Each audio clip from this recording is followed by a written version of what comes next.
Sejam muito bem-vindos a mais um episódio do nosso podcast Negócio de Gente.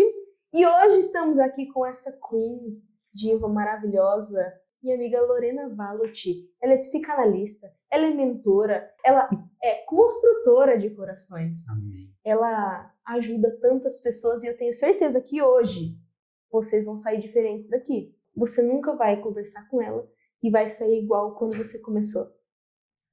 Você vai sair diferente, vocês vão entender o porquê. E essa princesa não é só minha amiga.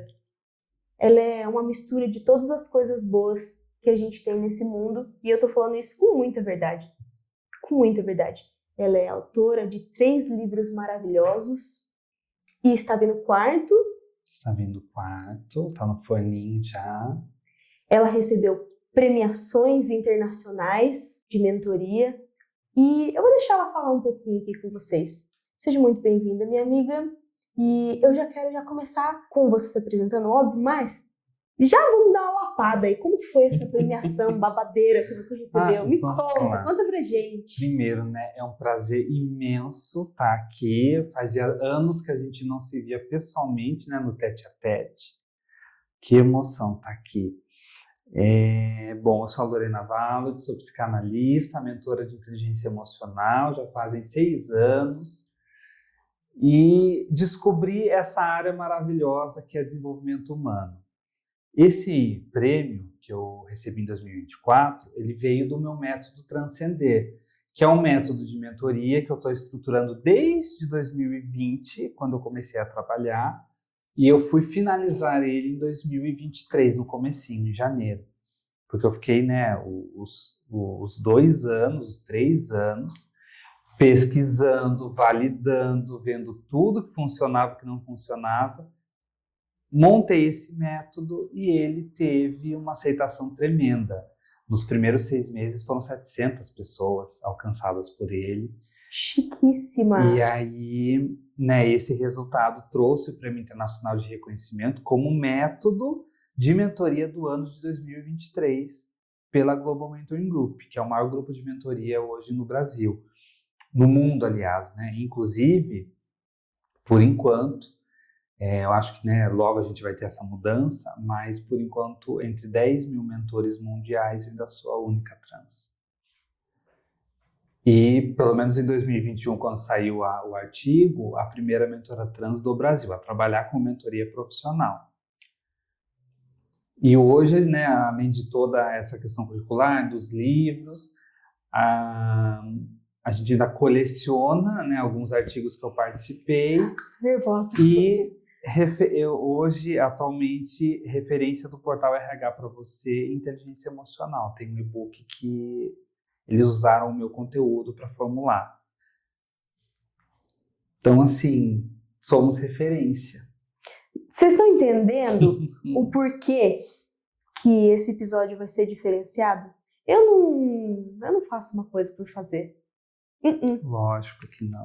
Não, hoje daqui vai sair fogo. Hoje vai sair fogo isso aqui. Vai. Ou a gente vai chorar, ou a gente... Acho que tá tudo válido, né? A gente Tudo pode bem. sentir as emoções como a gente quiser sentir. Tá tudo bem.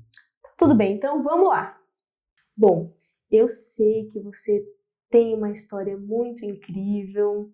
Não só como pessoa, mas sim como profissional também. Você acredita que a sua história como pessoa é uma extensão, a sua parte profissional é uma extensão de quem você é? Ai, total. Eu não acredito que aquela velha história de separa o pessoal do profissional, porque não existe. Não tem como se separar. Um vai influenciar o outro. A diferença é que, às vezes, no trabalho, nós deixamos a nossa máscara de problemas pessoais de um canto. E a gente veste outra e fala, agora eu tenho que ser essa pessoa. Mas falar que aquilo não vai estar cutucando internamente, não tem como. Hoje, com a minha história, com tudo que eu passei, a certeza que eu tenho é que praticamente tudo influenciou. Se não foi diretamente, alguma coisa muito minuciosa ali influenciou para que eu chegasse onde eu cheguei hoje. Tem nem como não ser assim. E você é uma pessoa extremamente inteligente, a gente já se conhece já tem uns 10 anos já? Pra mais? Eu conheci você na época do ensaio, 2018. O ensaio foi 2018, mas a gente já se 2018. conhecia antes. Já. Por causa da Gabi, eu fiz Não, vai fazer 10 anos no que vem. né? Entendi. Bom, de lá pra cá, muita coisa mudou na sua vida, muitas coisas aconteceram de forma marcante, de forma leve também. Acho que a vida é assim, né? Tem esses altos e baixos. E como você é uma pessoa muito filósofa também, né? Não só a parte da mentoria, mas você também é muito filósofa, né? Agora, eu quero realmente saber, diante de todas as coisas que a gente conhece sobre Lorena, quem é Lorena quando ninguém tá olhando? Uma pessoa emotiva, nossa, irritada. Eu tenho esse prazer de ser irritada, eu gosto de me irritar. Porque eu acho que isso me indigna a fazer as coisas. A indignação, ela me move. Se eu falo, não gostei disso, eu vou me irritar, eu vou falar, agora eu vou fazer bem feito. Mas eu acho que o que me caracteriza principalmente, fora a máscara profissional, é a minha emoção. Então, eu choro constantemente, é uma delícia chorar. Eu acho que com tudo que eu passei, hoje é uma vitória conseguir chorar, porque eu me fechei, né? Com tudo que eu passei, eu me fechei totalmente, então eu não chorava. E aí, de repente, com tudo que aconteceu, essa pessoa, quando eu fecho a porta assim da minha sala, do meu quarto, é essa pessoinha, a pessoa que começa a dançar do nada, do mais absoluto nada eu tô dançando, a gente tá dando uma reboladinha, do mais absoluto nada eu tô escutando uma música que às vezes não é nem o estilo que eu gosto, tô interpretando, tô fazendo minhas coisinhas. A Lorena, fora digamos assim, da mídia profissional, ela é uma palhacinha. Qual que é o seu estilo de música preferido? Eu gosto das divas dos anos 90. Celine Dion e Whitney Houston é o que me move. Intocáveis. Intocáveis. Eu me maquio ouvindo Celine Dion. Eu arrumo meu cabelo ouvindo Whitney. Então, assim, tem uma playlist para cada momento. E quando eu tô em dúvida de roupa, eu coloco uma da Celine, que também me ajuda a achar então, um momento. Então, você se inspira nas roupas também? Não Na só... roupa também. Não é só uma influência musical? Não. Parece que a energia das músicas me move. Tanto é que no meu primeiro livro tem muita frase das duas. Tanto de música, quanto de frases pessoais, que eu já ouvi em entrevistas e tal, porque as duas têm uma história muito forte. Mas tem uma frase específica de uma música da Whitney, que é The Crazy Love of All, que fala que independente do que eu vivesse, de eu tiver sucesso ou não, se eu acreditei naquilo, valeu a pena. E é uma filosofia que eu trago para minha vida. Pode não dar certo, isso não vai me abalar, mas se eu não acreditar no que eu estou fazendo, eu não vou conseguir fazer da forma que eu queria fazer. Eu vou fazer claramente mal feito. Não é legal, mas não vai ter o meu 100%. Então eu preciso acreditar. E quando você acredita, você tem limite para crenças ou não? Não. Se eu acreditar muito no negócio, assim, sei lá, é um livro. Para mim é como se fosse um álbum que bateu 100 na Billboard, assim. Vai ser icônico, maravilhoso, porque é o que eu acredito. E isso é o principal. Quando eu lancei o primeiro, porque eu funciono assim, eu preciso do título primeiro. Depois eu estruturo o nome dos capítulos e aí eu vou pro texto. Vai destrinchando. Eu vou destrinchando, porque eu sou uma pessoa muito visual, preciso primeiro dos detalhezinhos. Aí quando eu fiz o título do primeiro, o pessoal que tá me ajudando falou assim, Lu, não é legal esse título, é estranho. Eu falei assim, gente, mas eu gostei. O pessoal falou assim, mas será? Aí eu falei, então... É o que eu acredito. Eu acreditei nele, eu vou defender até o fim. Tanto é que a história do livro inteiro consta a mesma história do título. Uma prisão que me libertou, porque eu gosto desse contraponto. Como que uma prisão liberta alguém? E aí a pessoa vai ter que entender que prisão era e como que ela libertou. Era essa a minha próxima pergunta. Como Como que surgiu isso? Como uma prisão que me libertou? Da onde vem? O que se passa? Agora a gente vai lá no fundo. Inclusive, dona Carol, há 5 anos que eu lancei o primeiro, ó, em mãos, Muito obrigada. que demorou para entregar, Olha né? Mas que adesivo bafônico. identidade visual é a melhor coisa que existe no mercado, Eu gente. abri. Precisamos ter. Ai, essa foto. Essa foto. Ai, essa foto. Oh, que lindo. A da capa, a da contracapa também é maravilhosa. Gente, é um trabalho. Olha que lindo. Eu vou deixar até aqui pra gente deixar essa mesa mais bonita, né?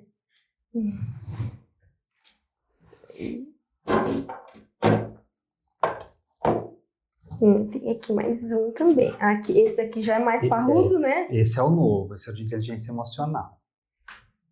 Emocionalmente inteligente, a jornada que cura, transforma, liberta e transcende. E como que foi para você escrever esses livros? Como foi a experiência? Porque visto que você é uma pessoa que acredita nas coisas e quando acredita vai até o fim, me conta sobre a experiência e depois você vai me contar também sobre o conteúdo. O primeiro foi de um momento em que eu tinha saído de uma formação de mentoria e o pessoal sempre batia na tecla, precisam conhecer a sua história para entender que o seu trabalho tem valor, porque a mentoria é uma experiência, né? Uhum. E eu saí de lá pensando, acho que eu vou escrever um livro. Só que eu achava muito sem noção a ideia, sabe? Viu? Eu vou escrever um livro, a minha história é relevante no quê para eu escrever?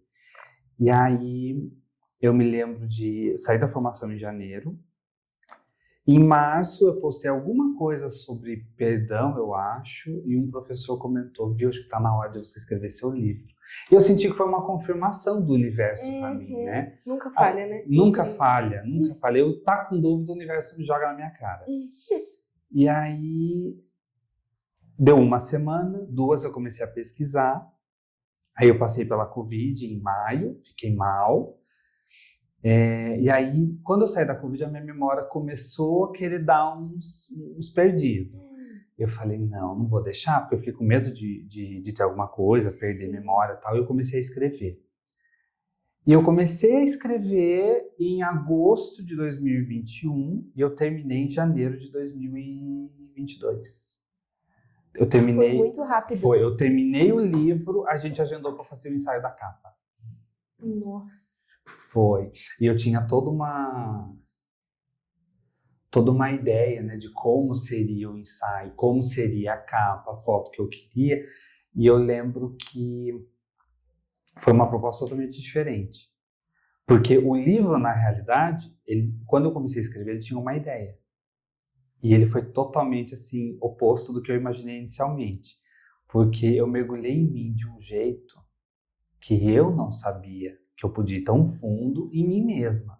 Como uma cebola, só descamando, só. Só. Mas aí parecia que chegou, não tinha mais camada para tirar, entramos no núcleo de alguma coisa e foi mais fundo. Deus. Então esse daqui, o primeiro livro, que é o começo de tudo, ele é muito especial para você. É o começo de tudo. É muito especial para todo mundo. Eu vou ler, viu? Se eu chorar, você vai ver só? Fica à vontade. Qual que eu vou chorar mais?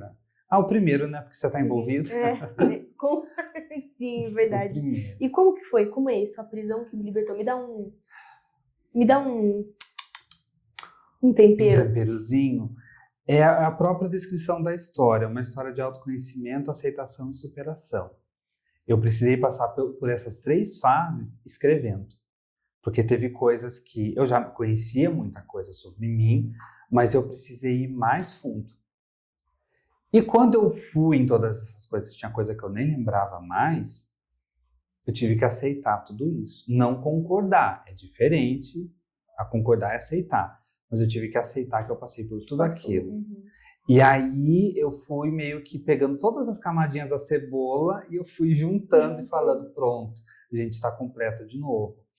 E nesse processo, eu vivi uma coisa ainda mais intensa. Eu mudei meu nome no meio do percurso do livro.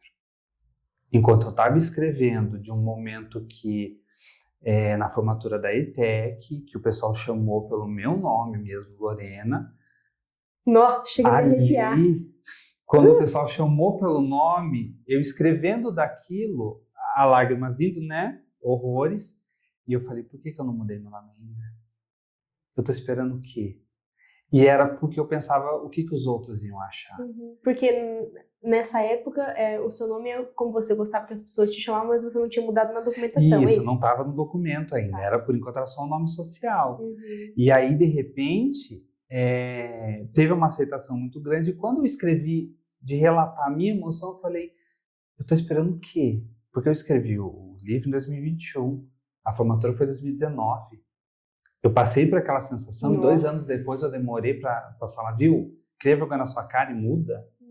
E quando eu mudei, no dia 9 de novembro de 2021, eu fiz essa mudança. Inclusive, uma amiga minha, advogada, a doutora Luciana dos Santos, que pegou no meu pé para eu ir. E falou assim, você vai no cartório? Sim. Eu falei, vamos, Lu, vamos, com certeza. Ai, que legal. Foi, e o nome saiu 8 dias antes do meu aniversário. Um presente. Um presente. E aí, no dia 1º de dezembro de 2021, quando saiu, com 24 aninhos, eu falei, agora eu tô completo. E foi exatamente isso que o livro me trouxe. Eu me encontrei e encontrei a minha completude. E assim, eu não sei se essa é uma pergunta indelicada, se for, você pode me falar, tá bom? Não tem problema. Como que foi... em relação, eu acho que no livro deve ter, com certeza, né? Mas como que foi em relação à sua família em todo esse processo? Porque, bom, eu sou do Vale também, eu sei como que é o processo. Por mais que muitas famílias aceitem, entre aspas, hoje em dia as coisas são vistas de uma maneira muito diferente do que lá atrás. Para os nossos pais, por mais que a gente não queira passar o pano para eles, tem que dar uma passadinha de pano de vez em quando para algumas coisas, porque a realidade era outra. E como que foi toda essa transição para vocês? Como que foi o apoio da família? Eu sei que vocês são bem unidos assim e tal, mas como que foi? Como você se sentiu? Me conta um pouquinho sobre isso. É o próprio que você falou, né? A gente vai ter que passar um paninho porque é outra vivência. Eu não posso exigir deles um conhecimento que eu demorei, inclusive, para ter. Porque eu, na verdade, Carol, eu acreditava que eu ia acordar um belo dia, isso aqui, belíssima. Não que ia ser um processo que você ia descamar inteiro. Não, eu fui descobrir que era um processo em 2014. Até lá, de 2014 até, por exemplo, 2024, que acho que foi o ápice da minha transição, demorou 10 anos. Nossa. Então, como é que eu vou querer que em um dia, em um termo, em um final de semana, talvez a família inteira entenda? Não dá. E começou assim. Minha mãe descobriu um traço. Né? Então, no momento ela achava que era gay. Aí depois ela foi descobrindo outras questões. Eu sei que a família, aos poucos, ela foi acolhendo. Não tinha muita pergunta. Eu não sei se talvez eu também não dava margem para perguntar, para questionar. E o medo, aquele negócio todo, não era? Então, eu até tinha, mas eu tinha mais receio do que iam talvez pensar sobre, do que propriamente, será que alguém vai me expulsar? Porque eu comecei a pensar, eu trabalho, né, eu tenho a minha vida, né, querendo ou não, um pouco mais independente, então se eu precisar sair, eu vou me virar. Mas eu não sabia o que ia acontecer. E aí juntou um monte de outras questões familiares e tal, e parece que se fortaleceu. Tanto é que eu mudei o nome em 2021, no meu aniversário, em 2021, a minha família me surpreendeu com uma festinha surpresa entre a gente, com a minha bandeira trans na mesa, o bolo todo pintadinho com as cores da bandeira, docinho, tudo. Para eles, talvez eles não soubessem o impacto que isso tinha comigo, mas para mim aquilo teve um peso tão grande, porque eu sei a realidade de tantas pessoas que não são aceitas, né? Então eu pensava, pode ser, tem algumas falhazinhas, né? Um pronome ou outro, às vezes erra o nome, mas o fato de ser aceita parece que é um lindo pano, assim, que envolta a gente, porque é tão difícil conseguir o mínimo que é aceitação. O restante E dá você pra fica lutar. chateada, assim, quando alguém erra pronome, quando alguém fala alguma coisa? Ficou já e não fica mais? Ou não ficava e agora fica? Como que é pra vocês? Antes eu ficava mais. Hoje não, hoje eu até esqueço que é comigo. Finge Então, que, tá não, falando com quem? Ó, às vezes chama um nome errado na rua, assim, tudo. Aí passa. Porque eu não percebo que é comigo.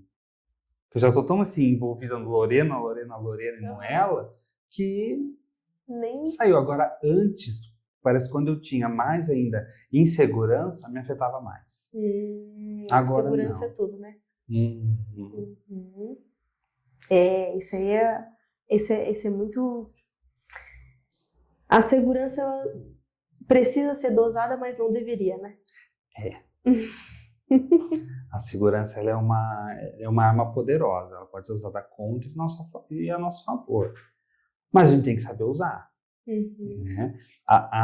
Ter segurança em mim só me levou longe. Sim. Você falou uma coisa que me chamou a atenção aqui agora, até sair de todo o script que eu pensei. Na verdade, tudo saiu, né? De todo o script que eu pensei, que eu te mostrei, que eu te mandei. Mas você me chamou a atenção numa coisa. Você falou assim, que a festinha que fizeram pra você, você não imaginava o tamanho do impacto. Quer dizer, eles não imaginam o tamanho do impacto que teve pra você. E é muito mais do que qualquer pessoa pode imaginar. Eu tenho essa mesma sensação. Quando você me falou, e várias as vezes que você me falou do impacto do nosso primeiro ensaio, que foi antes dessa capa maravilhosa aqui, essa capa maravilhosa aqui, ninguém nem imagina como que a gente fez maior gambiarra, né, pra fazer essa foto. Nossa, não! Mas, nesse momento em que a gente fez aquele ensaio, que você... no momento você falou que foi muito importante, mas depois você me reafirmou várias e várias vezes isso, eu sempre fiquei muito em choque com isso. Eu sempre fiquei. Por quê? Me dava a sensação de que realmente tudo o que eu falava não era da boca para fora mesmo. Eu sempre entendi o poder da fotografia, eu sempre senti na pele, eu sempre morri de vergonha de ser fotografada. Eu falo que eu faço fotos para quem não gosta de ser fotografado. Porque eu tenho vergonha, eu não me sinto bem, eu sou insegura com muitas questões. É terapia para mais de ano, mas, minha filha, agora que isso está, enfim, se encaixando. Tá elaborado. Tá começando a se encaixar. Mas, como que foi esse impacto para você, assim... Eu sei, você já me falou, mas eu quero que as pessoas saibam também, não sobre a fotografia em si, sobre você. O impacto do ensaio. Como que você fotografa alguém que nunca apareceu na vida? Quando eu entrei naquele ensaio, eu saí do salão e as meninas, você tá linda, mas eu olhei no espelho, mas ainda tava uma coisa assim, pra mim era estranho. Sim. Né? Aí eu entrei no estúdio, eu troquei de roupa, porque eu tava com uma roupa, né, assim, masculina, eu coloquei a roupa do ensaio, e eu não sei, alguma coisa aconteceu comigo a hora que eu me olhei no espelho. Eu tenho a foto até hoje. Eu sei. O cabelo tá pra cá, assim, e eu fiquei olhando assim, você tava arrumando a câmera na mesa, a Gabi tava sentada num outro cantinho ali no celular, e eu olhando aquilo, falando assim, quem é você? O nascimento de Lorena. É uma coisa estranha, porque naquele dia foram 3. Eu me vi pela primeira vez, você me viu pela primeira vez e a Gabi me viu pela primeira vez. Porque até então nunca... Eu achei que maquiagens que eu usava em público, talvez a Lorena saiu hoje. Não, naquele dia 17 de novembro de 2018, ela saiu, de vez. Mas você acha que se não é por conta da roupa, da maquiagem, é por conta do entendimento?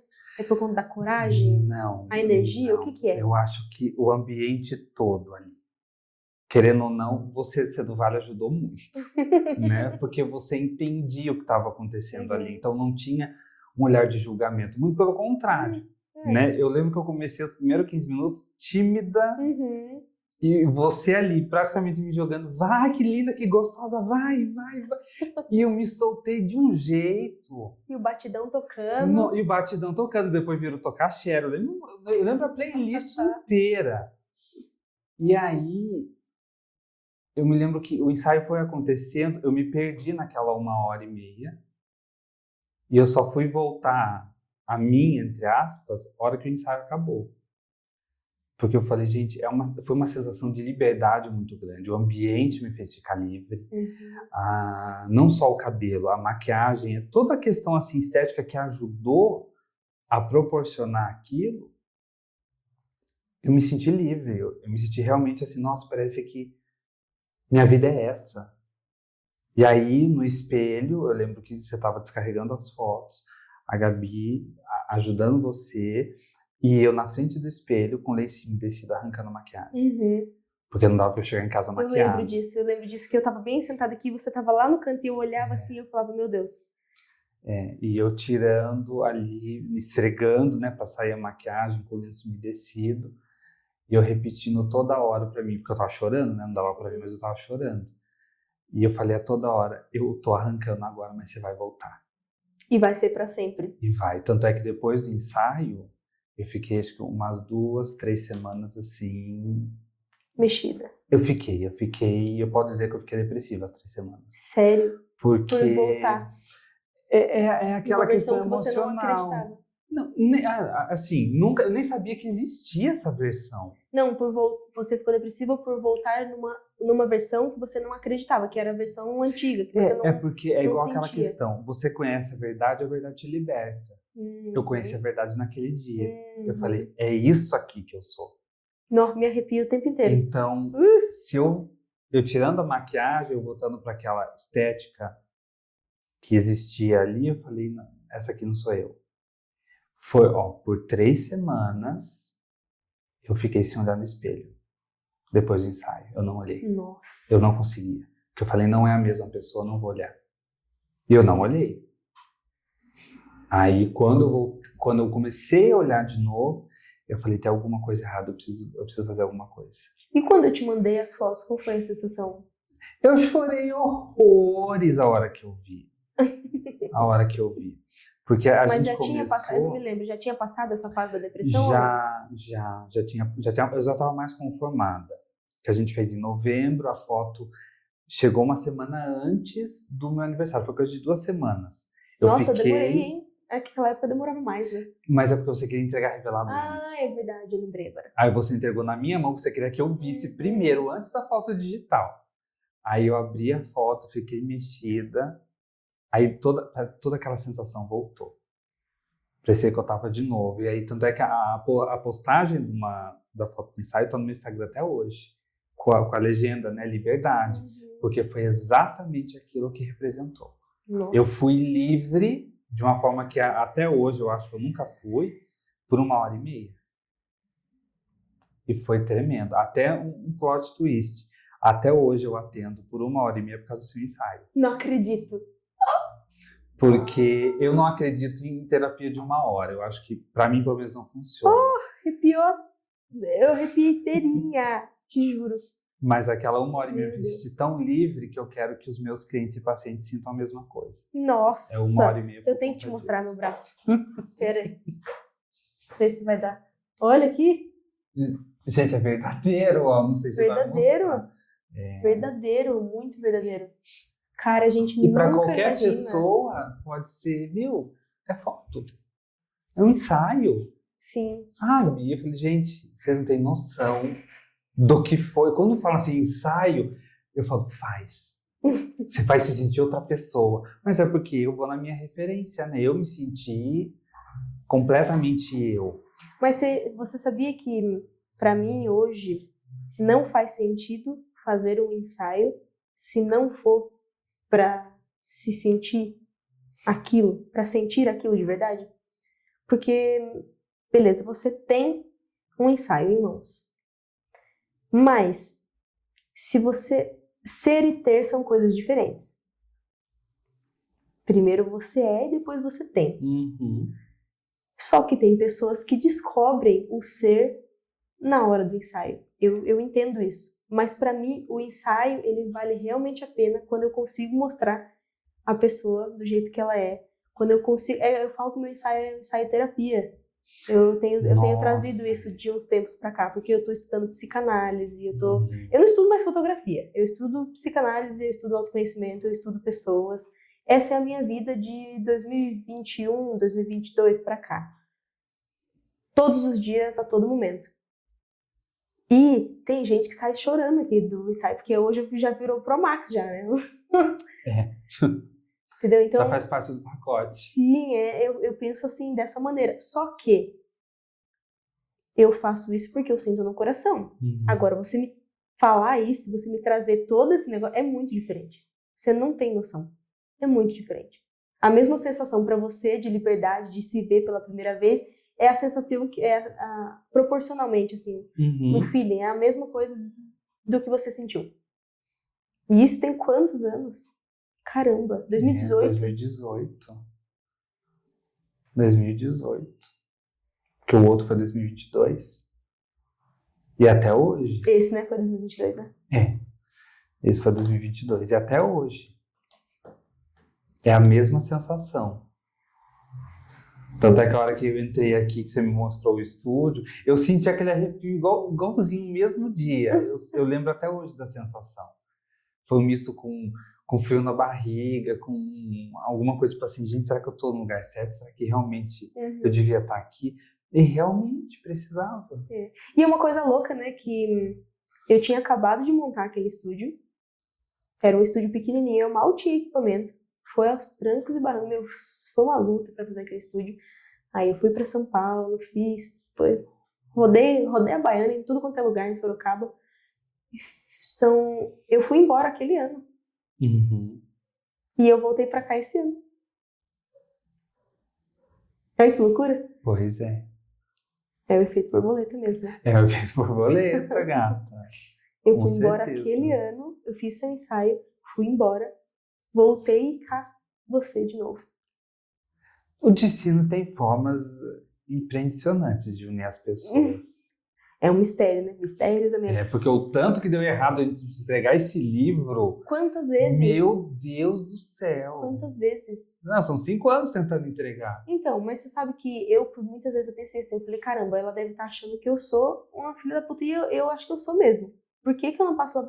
Mas eu falei assim, mas eu te juro, é a minha sensação, tá? Eu sou essa pessoa e às vezes as pessoas acham que eu sou tóxica por isso. E eu aceito, tudo bem, eu aceito, pode falar o que quiser. Mas eu tenho uma sensação de que quando as coisas elas têm que acontecer, elas vão acontecer naturalmente. Eu nunca imaginei que você ia trazer o livro hoje. Nunca. Eu não imaginei mesmo. Mesmo que você me deu aqui agora, eu falei, opa, peraí, segura que eu quero ver quando a gente estiver gravando. Mas eu não imaginei.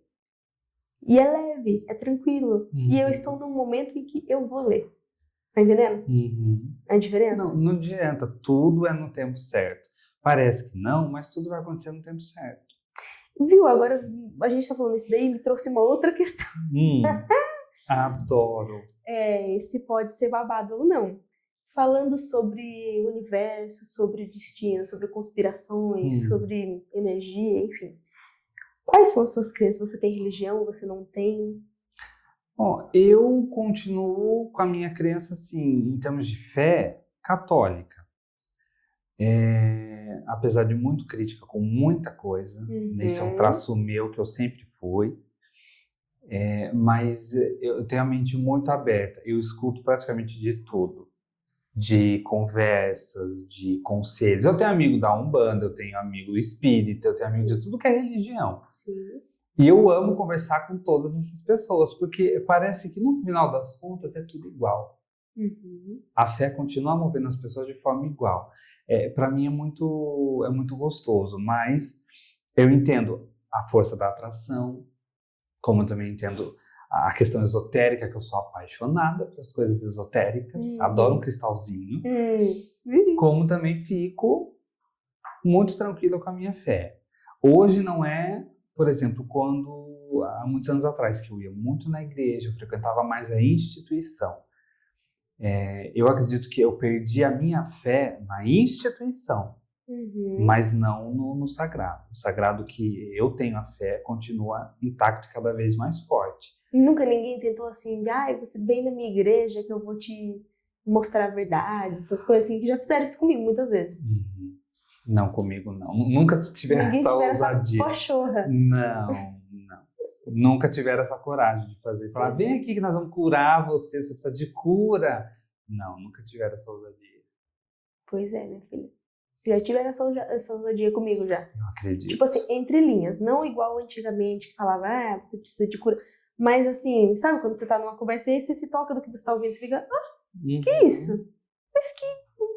É porque às vezes falta Deus no coração da pessoa, falta né? Deus no coração. Eu falo, tenho. Porque eu sou prova viva. Porque o tanto que eu rezei e pedi para Deus me consertar, o tanto que eu pedi... Eu entendo. E ele me fez assim. Tanto é que é uma história que, inclusive, eu conto no livro. Que a Gabi, nós somos 3 anos de diferença, né? Ela é 3 anos mais velha. E quando ela descobriu que minha mãe estava grávida, ela queria uma irmãzinha. Aí, pronto. E aí, quando descobriu o nome, que ia ser o nome que minha mãe tinha escolhido, seria Rafael. E ela odiou. Ela queria um nome igual ao dela. E aí, eu fui registrado como Gabriel por conta disso. Só que assim, né? Deus, ele tenta agradar a todos. E aí, a Gabi queria uma irmãzinha, ele falou, vou fazer o que eu posso nesse momento. E fez. Deixa eu jogar um pó de pirilim, pim, pim, pum. Mas pronto, em um determinado momento vem a irmã, mas vamos ver o que dá para ser feito. Nossa, que legal. E viu, eu tinha uma pergunta aqui que eu queria falar. De todas as prisões que a gente se liberta durante a vida e que você passou, qual foi a primeira prisão que você se libertou? O medo, a culpa, o atrevimento? O medo é o primeiro. Sempre vai ser, porque o medo, ele vai travar nossa cabeça até um ponto. Quando a gente fala assim, a partir daqui, se eu vejo uma limitação, eu não vou passar. Então a gente está, de certa forma, aprisionado pelo medo. Quando eu quebro essa prisão, e aí vem a questão, como que eu quebro as prisões? Eu vou precisar acolher aquele sentimentozinho. Eu tô com medo, eu preciso entender por que eu tô com medo. Aí eu vou ponderar, eu passo dele ou não. Aí sim, então eu tenho medo, eu tenho a culpa, eu tenho a vergonha, eu tenho qualquer outro sentimento que vai me aprisionar. Se eu permitir que isso me aprisione totalmente, eu não vou fazer nada. O medo é o primeiro, porque ele é o mais paralisante de todos. Mas também é um dos maiores impulsionadores que a gente tem. Tanto é que existe um ditado maravilhoso, né? Tá com medo? Vai com medo mesmo. Eu amo. Se der certo, deu. Se não der, tudo bem. É aprendizado que fica. Mas a melhor coisa a se fazer é ir com medo mesmo. Outra coisa, quando que uma prisão começa a libertar alguém? Quando ela começa a te gerar indignação. Adorei. Sem indignação, você não sai da prisão. Você precisa estar... Porque assim, vamos ir na questão de zona de conforto, né? Se eu estou confortável aqui, eu não vou querer sair, eu não vou querer fazer um auê na minha vida e falar, pronto, acabou, tô bem, tô feliz. Para eu precisar evoluir, eu vou ter que estar indignado com alguma coisa. Aí eu vou ter que me indignar e falar assim, eu não tô contente. Só que é aquilo. É igual hoje, a gente tem um problema muito sério nas pessoas, que elas começam a fazer terapia. Aí elas descobrem a causa de muitos problemas. Porque eu tive problema com a minha mãe, tive problema com meu pai, assim, tudo bem, são questões válidas. Mas e aí, você vai fazer o que com essa informação? Lorena, eu quero só reclamar, eu quero só me lamentar a vida inteira e pronto. Eu falo, mas a evolução consiste em elaboração. Então, se você conhece a verdade, essa verdade ela liberta muito, mas ela vai cobrar uma decisão. E aí vem a questão, você está pronto para tomar essa decisão? Porque ela vai cobrar. A gente vai ficar no mesmo lugar até a decisão sair. E é diferente escolha e decisão. A escolha, eu posso estar condicionada a escolher. É entre opções. A decisão é botar essa escolha no papel e falar assim, agora vamos. E nos seus estudos você acredita, ou você vê, é fato ou não sei, de que o processo para entender uma dor, ele é mais difícil, é mais difícil para a pessoa quando ela não sabe que ela tem aquela dor, ou o processo de entender que ela tem é melhor? É melhor quando ela não sabe, é melhor quando ela sabe? Como que funciona isso quando você está tratando com alguém? A gente nunca vai conseguir dar soco no escuro. Não tem como. Então, se eu não sei contra o que eu tô lutando em vão. Mas aí você tem que ir cavando, Não, né? tem que fuçar. Eu gosto de dar o exemplo assim. A pessoa está com dor de cabeça, ela vai tomar um antigripal, mas ela não sabe o que ela tem. Aí entramos numa questão profunda. Aos 5 anos, eu sofri um abuso dentro da minha família. Só que eu não sabia o que era aquele fato.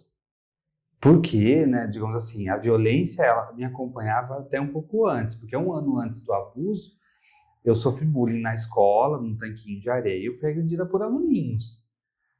Quando o abuso aconteceu, eu comecei a ser uma criança um pouco mais fechada. Eu não gostava de abraço, eu não gostava de contato. Tanto é que na escola era assim, tinha os grupinhos e eu não queria ficar perto de criança. E aí a professora notou e ela brincava comigo, ela fazia atividade comigo porque o pessoal, né, aprendeu a me excluir. Uma querida, né? Totalmente. Tia Aline até hoje. Você tem contato com ela até hoje? Tenho. De vez em quando troco mensagem com ela no Instagram. Todos os meus professores, assim, têm um impacto na minha vida. Mas Nossa, esse sim. caso específico, eu descobri o abuso por uma professora. Só que foi 9 você anos nem sabia. depois. Porque assim, ó, o abuso foi em 2003. Minha família muito católica, rígida, não era um assunto que se falava dentro de casa, né, sobre relação sexual. E eu me lembro até hoje, foi o dia 10 de maio de 2012, numa aula de ciências, que a professora contou que era sexo. E aí você fez... Não, porque Como além assim? de falar sobre, porque já tinha aquela brincadeira do molecado de sexo, não sei o quê, mas não com a consciência que ela trouxe, e ela falou do abuso. Quando ela falou do abuso, eu falei assim, gente... Aconteceu isso comigo. Não, porque tava os alunos todos assim, Só você estava E eu entendendo. assim, quase 6h20 da tarde, a gente já ia embora. Querendo perguntar 1000 coisas. Não, assimilando tudo. Porque parece que os 9 anos que se passaram de 2003 a 2012... Peraí, você tinha quantos anos nisso? 5. Quando aconteceu, eu tinha 5. Não, mas quando você Quando eu descobriu, descobri, tinha 13. foi 2012, eu ia fazer 15 anos. Tinha 14. E quando eu descobri, eu falei, Jesus amado.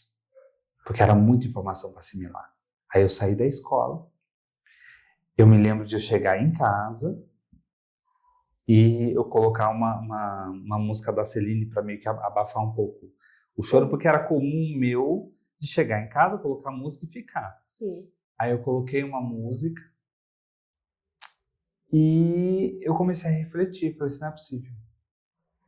Porque a primeira coisa, quando a gente quer brigar com algo, com sentimento, vem alguma informação, porque você não sabe com quem brigar. Então, qual que é a primeira resposta? Porque você fica aquilo, né? Por quê? Por que eu? Por que fizeram isso comigo? E qual que é a primeira resposta? A culpa. Ah, a culpa é minha. Ah, foi eu que provoquei. Ah, eu que não sei o quê. Porque na época, 2012, qualquer notícia de abuso, qualquer situação de estupro, a criança que provocou, a mulher estava com roupa curta. Eu me lembro de, nessa época, de tanto escutar isso, quando eu via mulher com roupa curta na rua, eu tinha crise de ansiedade. Hoje eu sei que é crise de ansiedade, mas é porque eu passava mal. Porque eu pensava, ela vai ser estuprada. Sentia uma coisa, mas não, eu pensava, ela vai ser estuprada. Porque a notícia ficava tanto que mulher com roupa curta era vulgar, ela queria, né, digamos assim, sofrer o abuso. Eu achava que todo mundo ia ser. Qualquer um que usasse uma roupinha curta ia ser abusado. E aquilo ficou na minha cabeça. Por isso que não adianta a gente brigar contra um sentimento que eu não conheço, eu vou ter que conhecer. É um trauma, alguma coisa que está me fazendo mal. Eu tenho que descobrir a raiz emocional disso. Porque aí eu consigo tratar ela e quebrar ela na ponta. Senão não vai dar. Não dá para eu só camuflar, nada contra a medicação. Mas eu não posso falar, eu vou só camuflar com a medicação e eu não vou elaborar na terapia. Se eu não elaborar, aquilo vai ficar ali. A medicação vai aliviar o sintoma, mas aquilo vai estar ali, ó, latejando internamente em você. E aí você vai resolver como? É uma bomba silenciosa. É a mesma coisa que deixar a ferida aberta. É lógico. Se não tratar, se vai você tá não ali. tratar, vai ficar ali. E ela vai juntar coisinhas, ela vai Se inflamar, vai juntar poeira, infeccionar. fudeu. Pronto. E é sempre assim, né? Para terapia o pessoal é assim. Tô com coisa no coração, vou marcar um cardiologista. Tô com problema de, sei lá, dor na perna, vamos no ortopedista. Vou na academia, vou passar no Nutri, vou ter um personal. Mas e terapia? Jesus é meu psicólogo. E não é, né? Cada um nas suas questões. Sim. Se a gente tem a ciência, vamos usar a ciência. Sim. Mas existe uma resistência muito grande. Porque a hora que você descobre que sua vida depende de você, você entra em curto. Você fala, eu não quero mais terapia. Porque a terapia está jogando na minha cara coisas que eu não quero. E a função da terapia, além de acolher e ajudar, né, a gente a entender o que está acontecendo com a gente, é descobrir nossas verdades. Se a gente vai aceitar ou não é outra história. É engraçado que eu li um livro há uns meses que eu tô refletindo nele até hoje. Se chama A Escola dos Deuses. Já leu? Conheço. Ele diz que, enfim, tem toda a história lá, enfim, e o que ele consiste em dizer que nós já nascemos inteiros, nós já nascemos sabendo, nós já nascemos prontos. Só que durante a nossa caminhada a gente esquece de quem a gente é e em determinado momento a gente só precisa relembrar. A gente não precisa aprender mais nada, a gente só precisa relembrar. E isso daí abre um mundo de camadas, né? Um mundo de camadas. Só que, entrando nisso, vou te fazer uma pergunta que eu acho que muita gente tem muita vontade de fazer. Eu não planejei fazer essa pergunta também. Eu acho que tem muita gente que tem muita vontade de fazer, mas tem muito medo. Mas, vamos lá. Hoje em dia, a gente vê em várias notícias, vê o pessoal super conservador falar que mas você ficou assim por algum motivo específico. Você ficou assim, como se fosse uma doença, né? Mas, enfim, entenda. Eu sei o que eu sinto, tá? Mas eu quero saber a sua opinião. Você ficou assim porque aconteceu isso e aquilo. Você acredita que pessoas homossexuais, trans, whatever, elas nasceram assim porque elas realmente são assim? Ou alguma coisa ocasionou? Por exemplo, um abuso, que seja psicológico, ou que seja sexual, ou alguma questão familiar, mesmo que não seja abuso, ou, por exemplo, o pai que não foi presente, ou o pai que judiou da mãe, ou... Enfim, são tantas possibilidades. O que você acredita? Então, a gente já nasce assim, óbvio. A grande diferença, aí vem os fatos e as questões sociais, é da gente se abrir para o mundo ou não. Porque todos os fatos, eles impulsionam a nossa escolha de eu vou me abrir e falar, esta pessoa sou eu, como também pode retrair e falar assim, não, eu vou me esconder no armário, né, como o pessoal sempre falava. Porque a nossa essência, ela existe. Existe. E isso, inclusive... O pessoal fala, não, sei lá, né? É uma questão cultural, porque antes eu escutava muito que menino criado por vó era gay, que menina que brincava muito com coisa de menino ia virar lésbica. A sociedade sempre tentou achar um motivo para tentar justificar o que não entendia. Como quando estourou a Segunda Guerra, gerou, né, um caos emocional no mundo inteiro, e a gente começou a ter com mais frequência crises de ansiedade. Sim. Só que a geração que veio de lá falava a ansiedade não ser frescura. Frescura, é falta de o que fazer. É o mesmo princípio. Na minha falta de ter talvez uma base para entender, eu vou em alguma informação. Sabe? Porque é mais complicado a gente querer brigar com a questão social e falar, olha, tem um problema de compreensão geral. Não, é mais fácil eu rotular.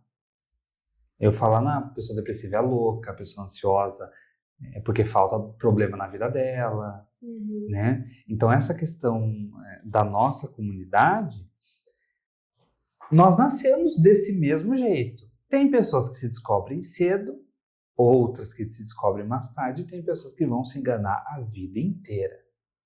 Mas ela sabe que está ali. Porque o desejo ele é latente. A gente sente ele. Só que vai ter pessoas que vão falar assim, não, eu não vou viver. Aí, para tentar camuflar, embora a comunidade LGBT odeie falar esse pensamento, mas se você é tão seguro de si, por que eu te incomodo? A minha transição vai incomodar você, que é uma pessoa cis e hétero, por quê? Se você é tão seguro, por exemplo, da sua masculinidade, por que essa comunidade te incomoda tanto? São seres humanos. Aí entra a questão, né? De forma psicanalítica falando, se alguma coisa me incomoda, algo ali tem. Por que incomoda? É um trauma de alguma coisa? Né? Às vezes a pessoa na escola ela pode ter sido agredida por um... Sim, porque tudo é um espelho. Tudo é um espelho. Sim. Não tem como. Você não pode falar assim, não, eu não concordo e me basear só na Bíblia. Porque não dá, não tem fundamento suficiente na Bíblia para você poder fazer isso. E isso não contradiz com o fato de você ser católica? Então, a crença católica, pelo menos eu, né? Eu sempre lembro da frase de Jesus, amai-vos uns aos outros, como eu vos tenho amado. Se eu não faço isso, eu estou indo contra o pensamento de Cristo. Se eu acredito nele, eu preciso acreditar no pensamento total. Eu não vou acreditar no Velho Testamento que foi preparado para a vinda de Jesus. Quando Jesus veio, o Velho Testamento, virou história, porque aí começa o Novo. Então eu preciso entender essas mesmas questões. Só que tem milhares de leis no Velho Testamento. Por que só uma é a atenção, né? Aquela famosa, não deite com o homem como se fosse mulher. Aí vem a grande questão analítica. Isso é hipocrisia. Não é para você fazer uma coisa achando que está fazendo outra.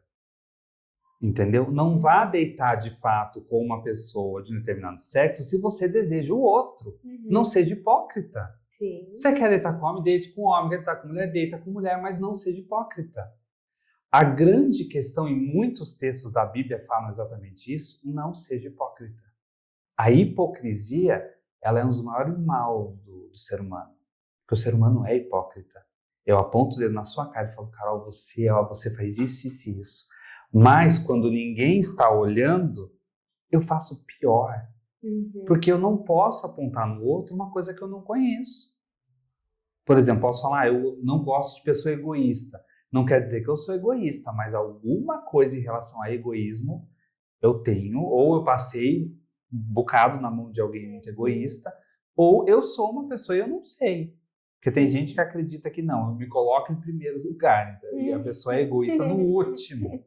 E é diferente, né? Você se colocar em primeiro lugar, você se prioriza e você se respeita, mas você não passa por cima dos outros. Já o egoísmo é diferente. Mas a sociedade sempre vai achar uma forma de dar um pitaco em uma coisa que ela não sabe. Você citou até a comunidade LGBT. Eu parei no GLS, né? Eu não consegui, eu não consigo decorar o resto. Você, sinceramente, de coração, acha que muito do preconceito que ainda existe, claro que tudo está dentro da gente. Então a pessoa que fala é porque ela tem uma dessas opções aí que você falou. Mas essa é outra pergunta que eu sei que as pessoas têm vontade de perguntar e não tem coragem. Você acredita ou você vê que muito da comunidade LGBT não ajuda também? Por quê? A gente vê muita gente que luta realmente para provar, para mostrar, viu? Eu passei muito por isso, imagina, eu fotografava muito na igreja, a galera da igreja adventista daqui de Biúna. Meus clientes eram majoritariamente, em uma determinada época, adventista. Eu fui fazer casamentos onde na cerimônia, o pastor ou o líder religioso falava que a homossexualidade... Num casamento, o que tem a ver? Mas enfim, falava que a homossexualidade era um crime, que era isso, e que não sei o quê. E falava horrores, e o casal olhando pra mim assim, tipo, Carol, desculpa. Eu nunca vou esquecer. Enfim, tem pessoas como nós, que lutam, que quer a verdade, que são pessoas de direitos. Eu tive que provar muito, muito meu valor, para que as pessoas não olhassem para esse lado meu, entendeu? Como se fosse um crime, tá? Como se fosse um crime. Eu mesma vi muitas e muitas vezes como se fosse um crime. Mas, é isso aí mesmo, foda-se, né? Mas também tem um lado da galera que também não colabora, né? Não colabora. Porque assim, a luta, ela já é por si só muito difícil. É muito difícil você manter a todo momento uma militância. Só que assim, a gente está tentando educar ou reeducar uma sociedade que não tem alfabetização básica. Então, eu vou querer enfiar na cabeça das pessoas, por exemplo, o pronome neutro. Para pessoas que nem português de base elas não sabem. É importante a diversidade? Lógico que é, mas eu preciso ter consciência do ambiente que eu estou. Eu não posso, por exemplo, comparar e falar, olha aqui um idoso de 90 anos que super me respeita, super me trata no feminino e tal, aí tem um de 60 que não respeita e fala, viu, de 90 faz, por que você não pode fazer? Eu falo, porque são pessoas diferentes. Bem-vindo à sociedade humana que tem quase, já passou acho que de 8 bilhões de pessoas. Nenhuma vai ter a mesma vivência. Filhos do mesmo núcleo familiar não têm a mesma criação. Porque a gente pode ter um trauma muito pequenininho em um e no outro não, e esse um que teve o trauma descarrilar totalmente da vida. Não dá pra gente ficar toda hora nisso, viu? Porque tem que ser assim, porque tem que ajudar, porque é diferente. Eu vejo isso com os idosos na minha oficina. Todos eles entendem a minha questão. Alguns penam um pouquinho no pronome, mas eles percebem e corrigem. Eu não fico aquilo, viu? Ó o pronome, ó o pronome, ó o pronome. Porque tá nele. Não, porque tá na pessoa. Mas a pessoa se corrige. Eu dando esse espaço, ela consegue aprender. Sim, mas eu digo assim, você é tão fina que talvez você não... Ou eu não expliquei direito, ou você não entendeu bem exatamente o que eu quero dizer. Isso daí acontece geralmente com pessoas classudas. Eu digo assim, vou ser um pouco mais escrachada. Tem uma galera do Vale que é muito feio de ver. É muito escrachado. Eu sei que isso está relacionado à cultura, a questões sociais, a nível de consciência. Eu entendo isso. Mas você acha que essa galera não colabora com o entendimento de quem ainda não tá naquele nível de consciência, de não acessou aquele, assim, nossa, realmente, peraí, a Lorena é Lorena. E existem 1 milhão de possibilidades para Lorena, para Carol, para Joaquina, para fulano e para ciclano. Aí vem, vamos supor, na parada gay a gente vê muita coisa cabeluda, muita coisa feia, e não só na parada gay.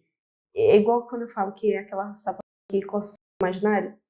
Tudo bem, tem o jeito dessas pessoas, só que tem gente que escracha muito.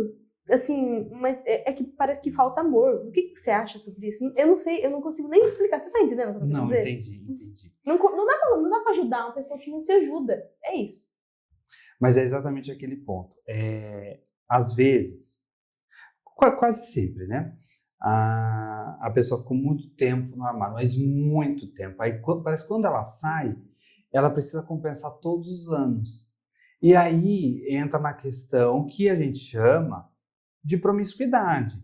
Só que a nossa comunidade, por si só, sem nem fazer esforço, vamos imaginar que fosse todo mundo classudo, ela já ia ter o rótulo de promíscuo, Sim. porque Sim. é algo associado que ninguém vê. O pessoal hétero faz igualzinho. Sim. Até pior, mas não tem o rótulo de promiscuidade igual a nossa comunidade. Então, é uma cobrança, inclusive, profissional. Nós, por sermos LGBTs, a gente tem que ter uma postura acima da média. Tem que se Porque provar a todo momento. A todo momento. Então, você é trans, você tem que provar por A mais B que você não está na prostituição. Você tem que provar que você não fala só de diversidade. Você tem que provar isso. Provar não sei o quê. Quando eu vou apresentar meu portfólio, eu sempre deixo como último tópico que eu sou trans. Porque eu sei que se tiver no primeiro... Ela não lê o resto, né? Não, ela fala, é trans. E eu já vi isso. Eu já cheguei a fazer um trabalho numa empresa que falaram, Lu, você não vai poder divulgar, porque se você divulgar, a empresa não vai fechar o contrato e a empresa não quer associar a imagem dela à sua pessoa. Eu falei, mas qual o problema com a minha pessoa? Falei, você é trans, né? Eu falei, entendi. Não acredito nisso. Não tem sigilo só para sexo, a gente tem para trabalho também. Mas é a mesma coisa. O coletivo, ele acaba, de uma certa forma, prejudicando toda a comunidade. Eu lembro na época que a parada gay não estava nem aí pro pessoal trans. Né? Porque assim, junta 2 milhões de viados na Paulista. Dentro. Lógico. Eu tenho conhecidos LGBTs que não falam meu nome correto. Nossa, mas é muito. Falam o nome antigo e fazem questão de usar pronome masculino comigo. E é viado. E eu falo, gente... E aí você vê o esforço de pessoas fora da comunidade para respeitar. Então assim, vai ter gente mal intencionada tudo que é canto. Tem muita gente... hipocrisia. Exatamente, é muita hipocrisia. Tem muita gente hipócrita que vai na parada para postar uma foto e falar, nossa, como eu defendo os meus direitos, mas se pudesse, arregaçava o direito de todo mundo da comunidade junto. Então, assim, hipocrisia por hipocrisia, então não ajuda. Não se ajuda. Mas o ser humano é assim. A parada nasceu para um objetivo e hoje ele tem totalmente... Não, foi desvirtuado. Foi totalmente desvirtuado. É uma celebração maravilhosa. Realmente tem que ter. Mas o foco do direito, a gente não avançou. Tudo que a gente tem de direito hoje foi graças ao STF. Então, se amanhã, como a Adriele falou numa palestra esses dias, um beijo, Dri, se amanhã trocar a turma, a gente pode perder tudo. Então, a gente vê toda aquela festa e fala, tá, mas é volátil, né? Amanhã pode ser que tudo acabe. Então, parece que não tem muito sentido, na minha cabeça, pelo menos, uma comemoração tão intensa se a gente tá... a gente nem começou a engatinhar com alguns direitos básicos que a gente deveria ter. Hipocrisia. De novo, hipocrisia. É aquele negócio, né? Uma maçã podre numa fruteira vai deixar todas as outras ferradas também. É isso que eu vejo muito. Entendeu? Eu mesmo, eu sou hipócrita também. Eu tenho preconceito também. Todo mundo. Pessoa. Porque às vezes eu vejo assim, eu falo, puta que pariu. Ao invés de mostrar toda a capacidade que tem, seja viado, seja sapatão, seja trans, por que faz questão de escrachar uma coisa? Não digo de escrachar no sentido de expor, tá? Digo no sentido de, assim, você tem tantas coisas boas pra mostrar sobre você, por que você escolhe mostrar o que é ruim, só que pro max? Vezes 2, vezes 3. Entendeu? Aquele escândalo, aquela coisa, falta classe. Entendeu? Eu ainda acho que isso é uma das coisas que mais prejudica a visão que as pessoas têm da galera do Vale. Porque tem, na mídia pelo menos, tem muito mais gente que é sem classe do que pessoas que realmente estão fazendo toda a luta vale a pena. Tá entendendo? Mas é igual a muitos anos tinha, até hoje, na verdade, tem um pensamento, né? Tem pessoas que acreditam que homens gays, trans e tudo, que a gente tem fetiche em ficar com homem casado. Porque houve uma normalização tão grande desse tópico que todo mundo já associa. É uma das perguntas que eu mais... É absurda. Eu mais recebo num bate-papo assim, íntimo.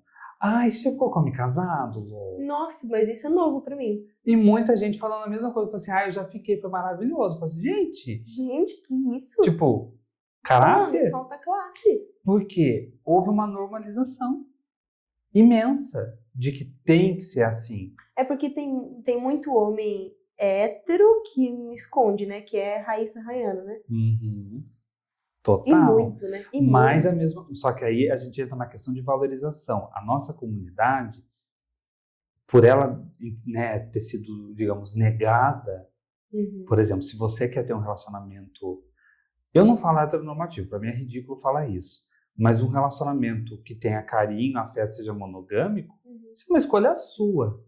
Mas as pessoas tendem a achar que você quer algo hétero, você quer algo familiar. Eu falo, tá, se a pessoa quiser, qual que é o problema disso? Só porque eu sou LGBT, eu sou obrigada a sair com um homem casado, eu sou obrigada a quebrar todo o nível de caráter que eu tenho, porque a minha sigla, ela é considerada pela sociedade promíscua?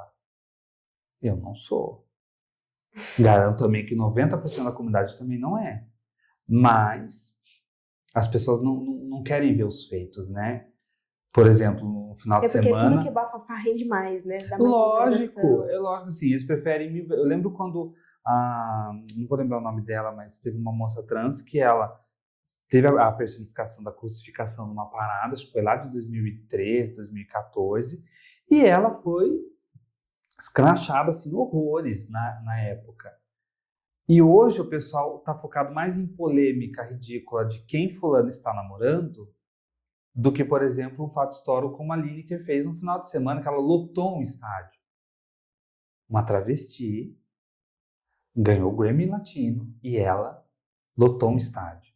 Isso, para a nossa comunidade, é assim, gente, uma conseguiu, então a gente também tem potencial para fazer. Existe possibilidade.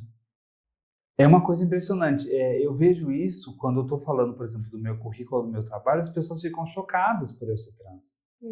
Por quê? Eu tenho 3 livros. O meu trabalho alcançou mais de 2.000 pessoas até agora. Eu tenho prêmio internacional no meu trabalho. E eu sou trans de Ibiúna. Então, assim... Ibiúninha! Ibiúninha! Então, assim, falta classe... Falta, talvez, uma força de vontade de sair da manada, com certeza. E o efeito manada é terrível, O efeito manada para todo mundo. É E é o que a sociedade precisa fazer, né?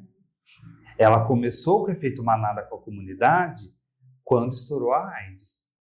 Porque naquela época precisou criar-se um efeito para excluir. Porque toda pessoa gay, LGBT, naquela época, era bem vista pela sociedade, porque eram diretores de filme, eram pessoas de personalidade altíssima na sociedade.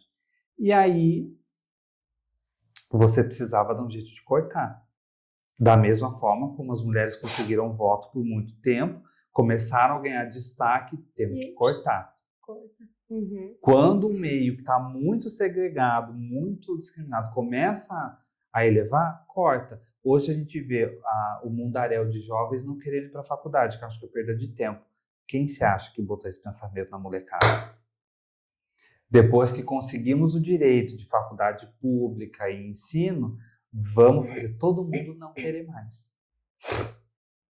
É simples. Hipocrisia de novo. Realmente. E nos esportes? O que você acha de toda a polêmica que envolve trans nos esportes? Você sabe, sobre isso eu não tenho uma opinião formada, assim, porque falar que existe vantagem não existe, porque eu não tenho nada de força masculina e eu nem tomei hormônio. Eu não fiz transição hormonal, porque eu tomei um tempo, fez muito mal, falei, não quero isso pra mim. Ah, você não fez? Não fiz. É um caminho mais difícil, né? Porque daí é depilação e você torcer muito para os seus traços ficarem femininos. Mas eu tomei, assim, há muitos anos atrás, 2014, 4 meses escondido anticoncepcional, porque era baratinho, né? O Silene era baratinho, era R$20, então tomava ali e jurava que ia fazer um bom efeito. E depois disso não mais, porque me fez muito mal. E isso vai, inclusive, contra a partida, porque tem muita gente que fala, mas você não faz transição, então você não é trans. Você não quer colocar silicone, então você não é trans. É sempre assim, eu preciso rotular e colocar o pessoal tudo em uma caixinha, né? As siliconadas, a de terapia hormonal, as travestis, e eu vou sempre ficar segregando toda hora. No esporte eu vejo que é assim, eles estão tentando só achar mais uma forma de impedir que exista inclusão. Simples. Porque falam, isso vai, a estrutura corporal, hormônio. É só ver. Boa parte da comunidade LGBT, nós somos muito frágeis. Então a gente não tem a força que eles estão gritando que a gente tem. Eu não aguento carregar um saco de cimento. Esse é o ponto. Eu tenho 1,80. O que a psicanálise te ensinou? Antes que você pudesse ensinar outras pessoas. O que a psicanálise te ensinou sobre identidade? A psicanálise me ensinou que eu nunca sei tudo sobre mim mesma.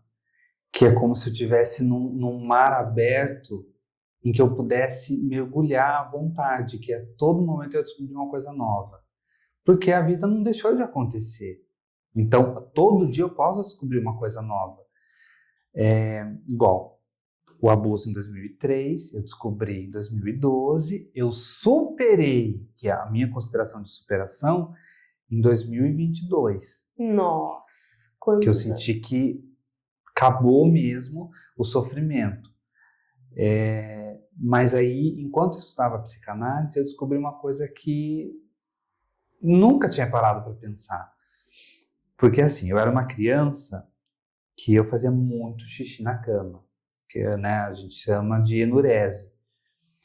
E muito, era coisa assim de dias, a ponto de eu ter que dormir com colchão com plástico, porque não tinha mais como sustentar ficar colocando colchão de sol. Aí o que aconteceu? Eu descobri 1000 anos depois que esse xixi era a minha forma da minha criança chorar. Porque eu não chorava. Eu tinha um sofrimento em mim que nunca saiu. Não saiu por aqui. E é aquela mesma coisa. Se eu não choro, o corpo vai dar um jeito de soltar aquele sentimento. Pode soltar a barriguinha, pode, eu preciso comer, preciso fazer alguma coisa. Alguma coisa vai precisar acontecer. O corpo vai gritar. A minha forma era aquela. Eu não sabia, eu descobri depois. Igual aquele livro O Corpo Fala, né? Fala. E a gente tem que ter discernimento e coragem para escutar o que o corpo está falando. Porque às vezes tem coisa que a gente quer fazer e o corpo inteiro está falando não. E na teimosia eu vou e faço. É a intuição? Não, o corpo entende que não é o momento. É medo? O medo é diferente de quando a gente está falando assim, não faça. Porque o medo, ele nos trava, mas a gente sente uma coceirinha para ir fazer. Sim. É diferente. Agora, quando a gente está realmente assim, não faz, é um pouco mais complicado. E em termos de identidade, de novo, foi essa grande jornada de todo dia eu posso me conhecer. E todo dia, com esse mesmo autoconhecimento, é uma forma de eu me aceitar diferente. Porque a gente acorda de formas diferentes. Tem dia que você vai acordar, nossa, sim, hoje eu tô para quebrar todo mundo. Vai ter dias que fala assim, hoje eu estou belíssimo. São estados de espírito que eu preciso conhecê-los. Porque a gente vai pensar, como é que ontem eu estava muito bem, hoje eu não tô? Mas não aconteceu nada. mas alguma coisa no nosso inconsciente durante a noite nos cutucou. E a gente vai acordar com a pá virada. E aí vem a questão. Eu quero viver melhor, eu preciso entender que pá que tá virando, né?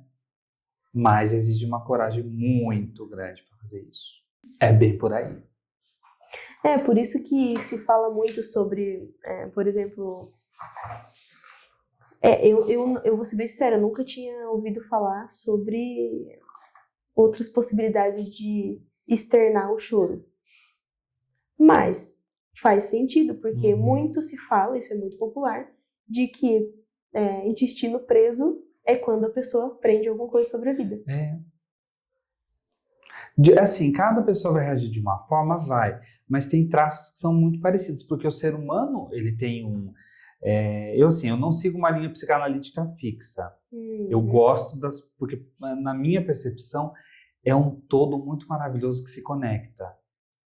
Eu gosto muito de Freud, eu adoro a filosofia de Lacan, como eu também amo, por exemplo, a ideia do inconsciente coletivo de Jung. Porque o ser humano parece que ele aprendeu tudo em conjunto. Aí eu tô travada com uma emoção, se eu tô travada com aquela emoção, parece que eu seguro. Quando eu tô mais assim, relaxado, né? Porque a ansiedade, por exemplo, tem pessoas que ou elas vão, né, gorfar, propriamente vomitar, ou elas vão ter a crise de piriri. De alguma forma ou de outra, o corpo precisa expelir aquilo. Porque é um sentimento muito intenso que precisa ir embora. E isso vai de várias formas. O choro, ele tá muito atrelado a, assim, se eu não solto a emoção, aquele choro vai internalizar e de alguma forma ele vai mostrar. Aí tem aquelas pessoas, né? Ai, Lô, apareceu uma alergia.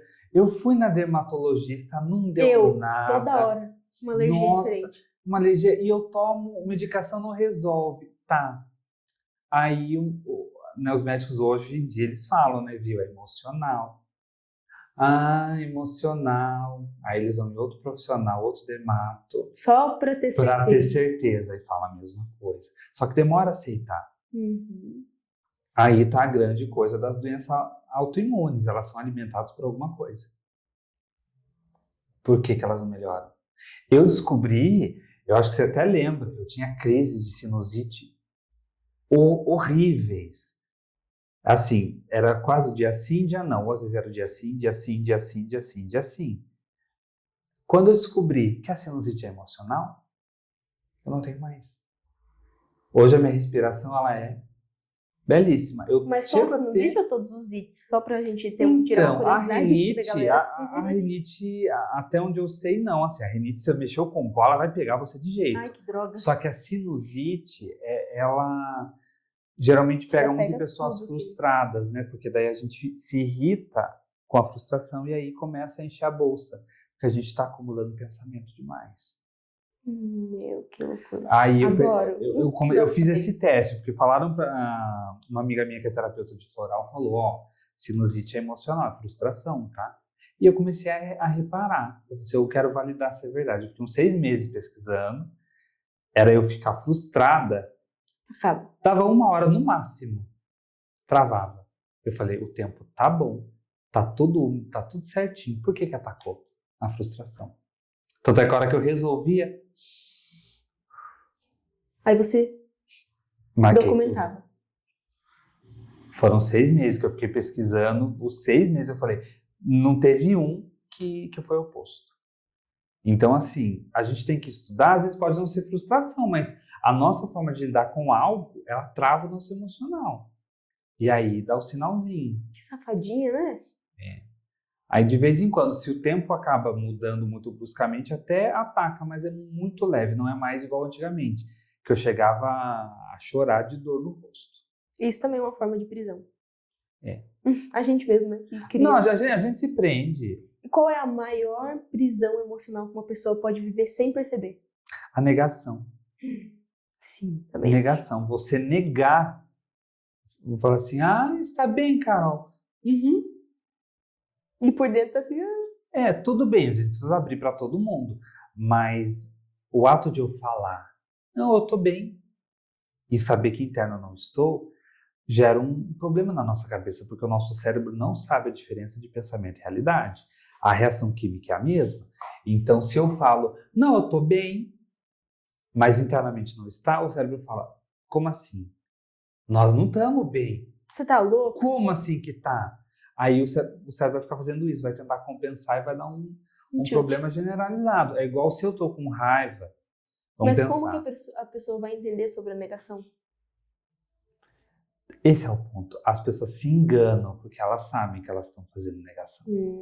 Elas sabem.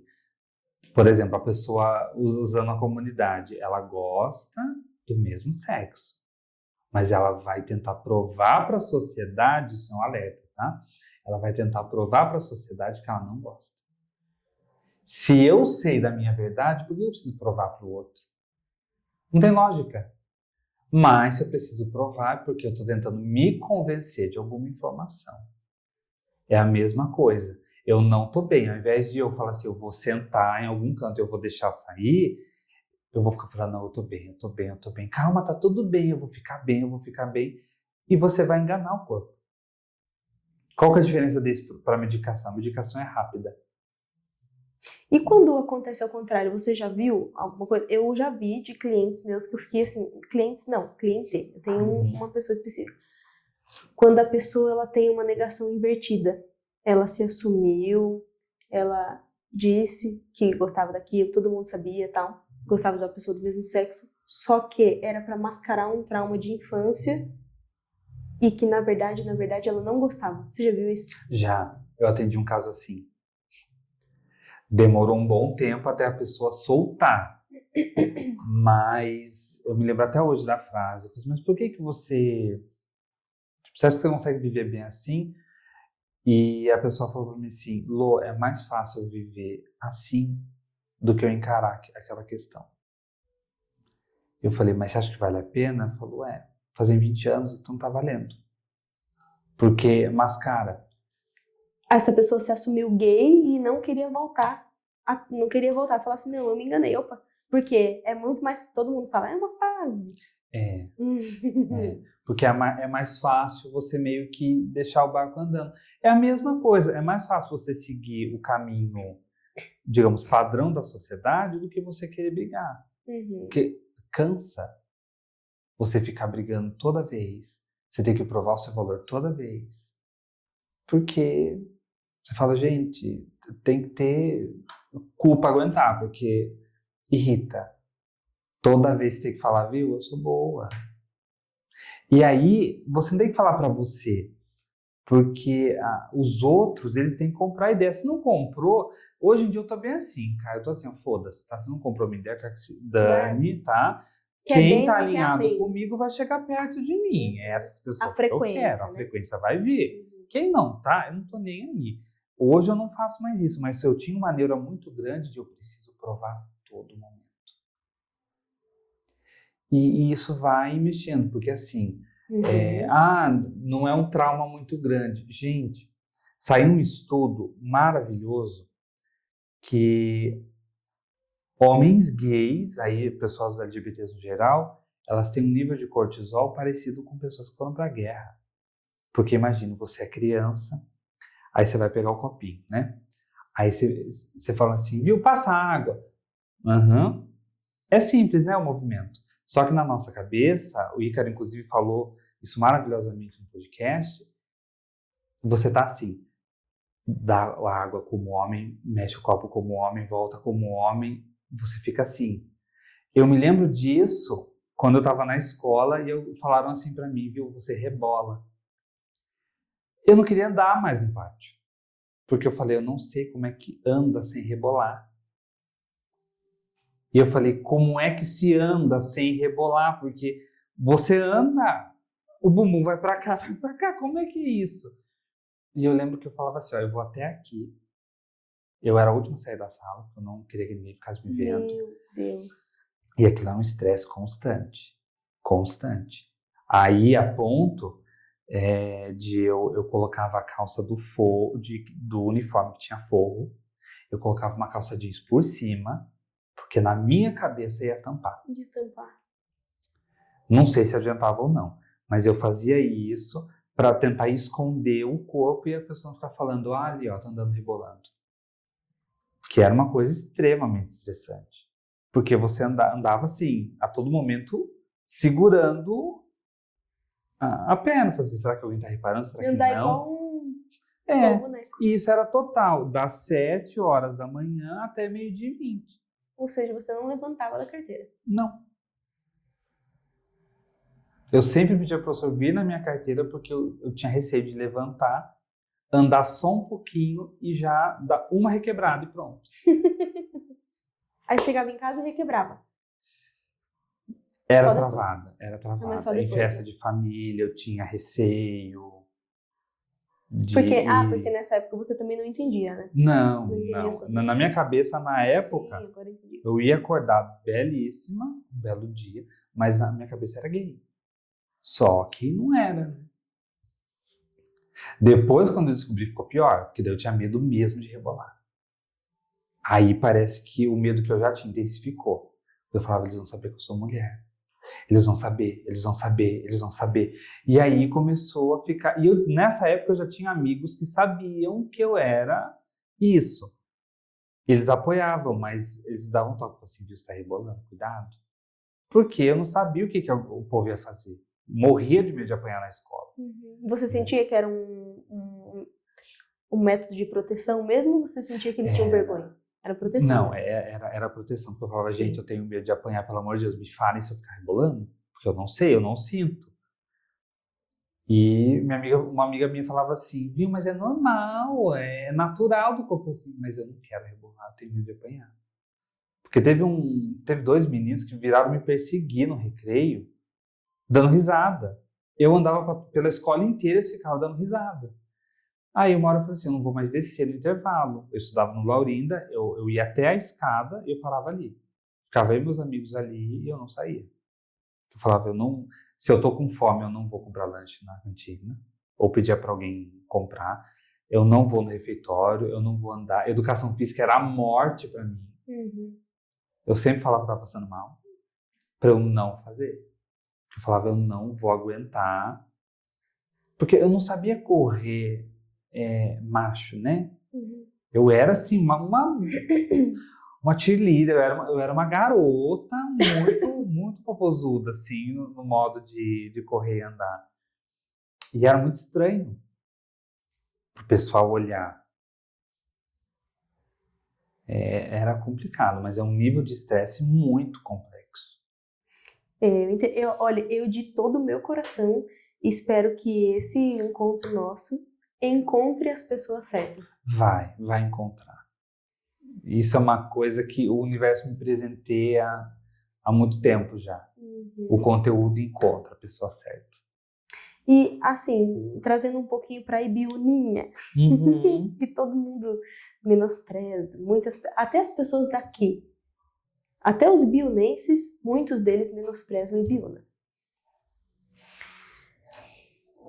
Como que é, assim, o seu trabalho em si, de mentora e também de terapeuta?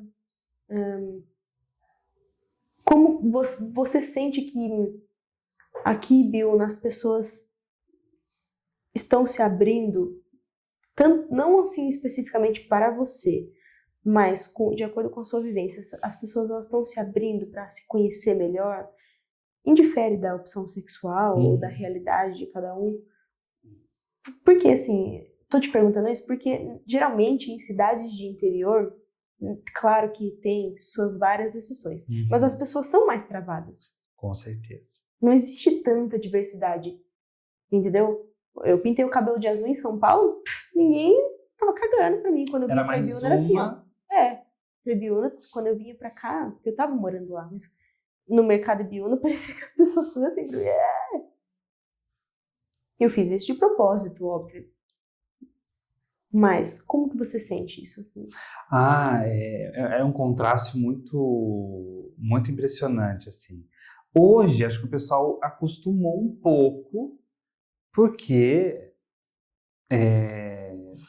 Ibiúna parece que, não parece pela cidade ser pequena, mas ela, em termos de diversidade, ela evoluiu demais. A gente tem um encontro da diversidade aqui, já vai para o 5º ano no ano que vem, que em São Roque não tem. Em São Roque é mais evoluída que Biúna, né? Que bacana. Eu lembro quando eu fui para São Paulo, eu tava morrendo, porque a gente vê notícia, né? Tava morrendo de medo de ser agredida, de sofrer algum preconceito e tal. Eu fui no metrô, que eu fui fazer um curso para a OAB, na época que eu trabalhava na Ordem. E eu lembro que assim, eu tava com o cabelo super mega escovado da formatura, ninguém olhou pra minha cara, e eu falei assim, nossa gente, é assim? Que legal! Eu falei, que coisa inusitada, né? Porque a gente tá acostumado a ficar em alerta. E não foi. Aí quando eu voltei pra cá, quando eu voltei para Ibiúna, que eu falei, eu voltei pra minha cidade, porque aí uma esquina que eu virava tinha olhos. Sentiu um baque na hora. Não, se eu vou no supermercado, no São Roque sempre acontece isso. Parece que tá todo mundo me olhando. Aí porque eu assisti um filme uma vez, eu não vou lembrar o nome dele, que o rapaz olhou pra alguém na rua e era espírito. Aí eu ficava pensando assim, melhor eu não ficar olhando pra todo mundo, porque vai que é espírito, você vai se comunicar. Eu falava assim, porque todo mundo parece que olha pra sua cara como, meu Deus, que negócio estranho. E é estranho para quem quer achar que é estranho. Meus sobrinhos que nasceram agora mesmo nesse ano, para eles vai ser comum. Porque eles vão crescer com uma tia que é trans, eles vão ver essa realidade. Então eles não vão estranhar. Muita gente ainda estranha. Sim. Né? Mas eu acredito que tudo é uma permissão. Mas o contraste das duas sociedades é muito diferente. Apesar de São Paulo incluir mais, né, eu sempre, quando eu vou para lá, eu sou atendida assim, lindamente. Sorocaba muito também, diferente. muito diferente. Eu não me vejo morando numa cidade grande como Sorocaba ou São Paulo, porque eu sou do mato. Eu vou para São Paulo ficar agoniada procurando verde, porque, né, até em questão de respiração, me acalma abrir minha janela e eu ver verde perto de mim. Tá. Mas em termos de tratamento. Você atua como terapeuta, né? Aqui em Ibiúna somente ou em todo lugar? Você faz online também? Faz online também. E é sempre só voltado para questões de... Como fala? Para parte de identidade? Identidade, homossexualidade, opção sexual, enfim, ou para todo tipo de pessoas que querem se entender? Não, todo tipo de pessoa. Todo tipo de pessoa. Porque acho que às vezes as pessoas acham, sabia? Não, mas tem. A galera às vezes acha que fala, não, mas ela trata de questões de opção sexual só, não é isso. Mas não é, né? Não. Tanto é que assim eu tô hoje... perguntando mais para deixar claro para as pessoas, porque às vezes a pessoa se identifica tanto com você e acredita que você não pode ajudar. Não, acho que eu só atendo o meu público, mas hoje, assim, 95% do meu público é hétero. Que é um número muito grande comparado. Quando eu comecei a atender, eu era voluntário de um projeto e eu atendi muita pessoa LGBT. E a gente foi encerrando, e conforme, né, a minha autoridade foi crescendo, meu trabalho foi tendo mais alcance, aí eu comecei a atingir o público hétero. Que, mesma coisa, eu não tenho público que é preconceituoso comigo. Eles já vêm sabendo que eu sou trans, sabem que eu não é porque eu sou trans que eu vou ficar falando de sexualidade, que eu vou ter um tópico específico. Eles entendem que assim, o meu trabalho é te ajudar no seu emocional. E é isso que eu vou fazer. Mas atendo presencial aqui, atendo online, tem gente fora do estado, fora do país que passa comigo. Então a gente tem assim uma gama de alcance hoje muito maior. Mas tem muito achismo de que é um público focado. Não é nichado em pessoas, né? É nichado em pessoas. Você quer desenvolver seu emocional, você vem comigo. Você não quer, tá tudo bem. E você não tem vontade de fazer um canal no YouTube para falar sobre todo esse conhecimento que você tem? Tenho. Isso é uma coisa que toda vez que eu tentei fazer, que eu me organizei, alguma coisa deu errado. Mas eu entendi os problemas, né? Eu me lembro, eu me mudei para uma sala que era da Gabi. E tava tudo certo com a sala. Quando eu comprei as coisas para falar, agora eu vou começar a gravar meus cursos, caiu todo o azulejo daquela parede. Caiu. Simplesmente caiu. Eu falei, tá, vai ter que adiar mais um pouquinho. Mas isso foi bom para mim, porque eu protelava de uma certa forma com frequência. Eu falava, não, eu preciso focar primeiro no atendimento individual, que é o que eu tô E outra, é sentindo mais difícil pra caramba vontade. fazer tudo sozinha. Não, pelo amor de Deus, não dá. Mas quem sabe eu não posso te ajudar agora. Com Agora eu tô certeza. aqui pertinho de você. Com certeza. Tanto pra Vem aí, cursos, vem aí. tanto para curso quanto para vídeos no YouTube. Porque, assim, eu acredito mesmo, de coração, que o conhecimento salva. Salva. Me salvou. Eu também. Eu era uma pessoa totalmente improvável. Ah, tudo bem, minha família me achava super inteligente. As pessoas na escola me achavam super inteligente. Mas do que é inteligência sem saber usar? E aquele ponto, né? Todo mundo pode achar você incrível. Se você não se achar, Isso. não adianta nada. 1 milhão de pessoas falando, você pode. Se eu enfiar na minha cabeça que eu não posso, eu não vou conseguir. Acabou. A nossa mente, ela é nossa maior aliada.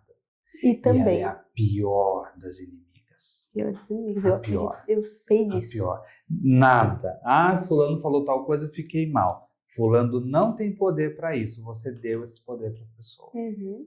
Ah, mas é uma coisa que me despertou um gatilho. Então, você percebe como o gatilho é seu? Uhum. Você se afetou com aquilo.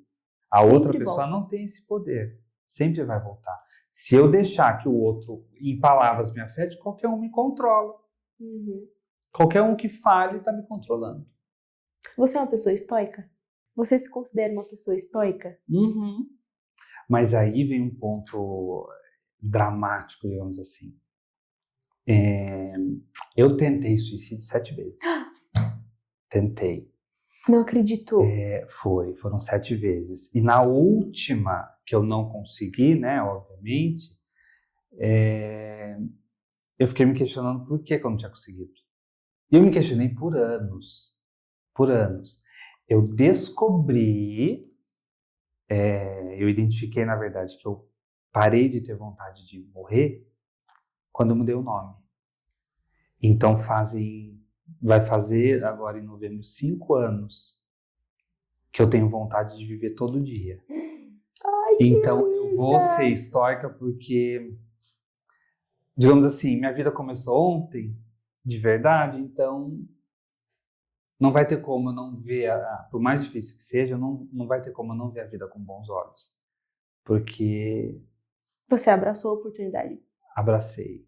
E eu escolhi, dessa vez eu escolhi estar viva. Uhum. Então eu vou defender isso daí com unhas e dentes até o fim. A vida é uma oportunidade. Se a gente souber abraçar ela. Sim, eu vendo de fora, sei o tanto, assim, eu sei mesmo, tá? O tanto que você pode ajudar outras pessoas.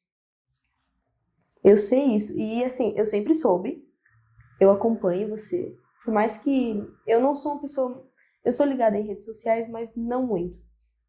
Eu uso redes sociais para trabalho. Até quando eu mostro minha vida pessoal, eu tô pensando no trabalho, porque é estratégico. Lógico. Mas eu sempre acompanhei você e tudo mais. Agora, depois dessa conversa que a gente teve, eu sei ainda mais o tanto que você tem capacidade pessoal para ajudar tantas outras pessoas. Muito, muito, muito forte. Muito forte. É o propósito que eu abracei, sem saber. Quando eu entrei em RH, eu só queria entender mais o ser humano nas empresas. Eu não sabia que eu ia descobrir uma vocação. E uma vez na igreja, muitos anos atrás, eu fui num grupo de oração, eu era do grupo das crianças. Aí uma moça falou assim pra mim, hoje o nome dela é Bia. Ela falou assim, você sabia que você tem um donzinho de cura? Eu falei, tá, porque eu não sabia o que significava, né? Eu falei, que bom, né? legal. E eu nunca contei isso pra ninguém. Eu falei assim, o que eu vou falar? Se eu falar, viu, tem um dom de cura, se acharem, né, que é alguma coisa paranormal, então eu fiquei com medo de contar. E aí, anos e anos depois, aí foi uma amiga espírita que falou, você sabe que a sua área é isso por causa do seu dom de curar as pessoas, né? Eu falei, Agora tudo faz sentido. não, e começou a fazer. Eu fui escrevendo um livro e ela me falando. Eu falei, bicha, para, porque eu acho que é muita informação pra minha cabeça, mas tudo parece que estava ligado assim de forma muito impressionante. Tá tudo ligado. Tá tudo ligado. Tá tudo É ligado. impressionante. Então, o nosso chamado nos chama, né? Aquilo que a gente busca, tá buscando a nós também. Mas eu preciso cuidar da minha luz, porque ela vai ser o farol que vai trazer aquilo que eu quero para mim. Ai, que lindo. Se eu não cuidar. É isso. É isso. E sabe o que é o mais lindo, assim, de ver?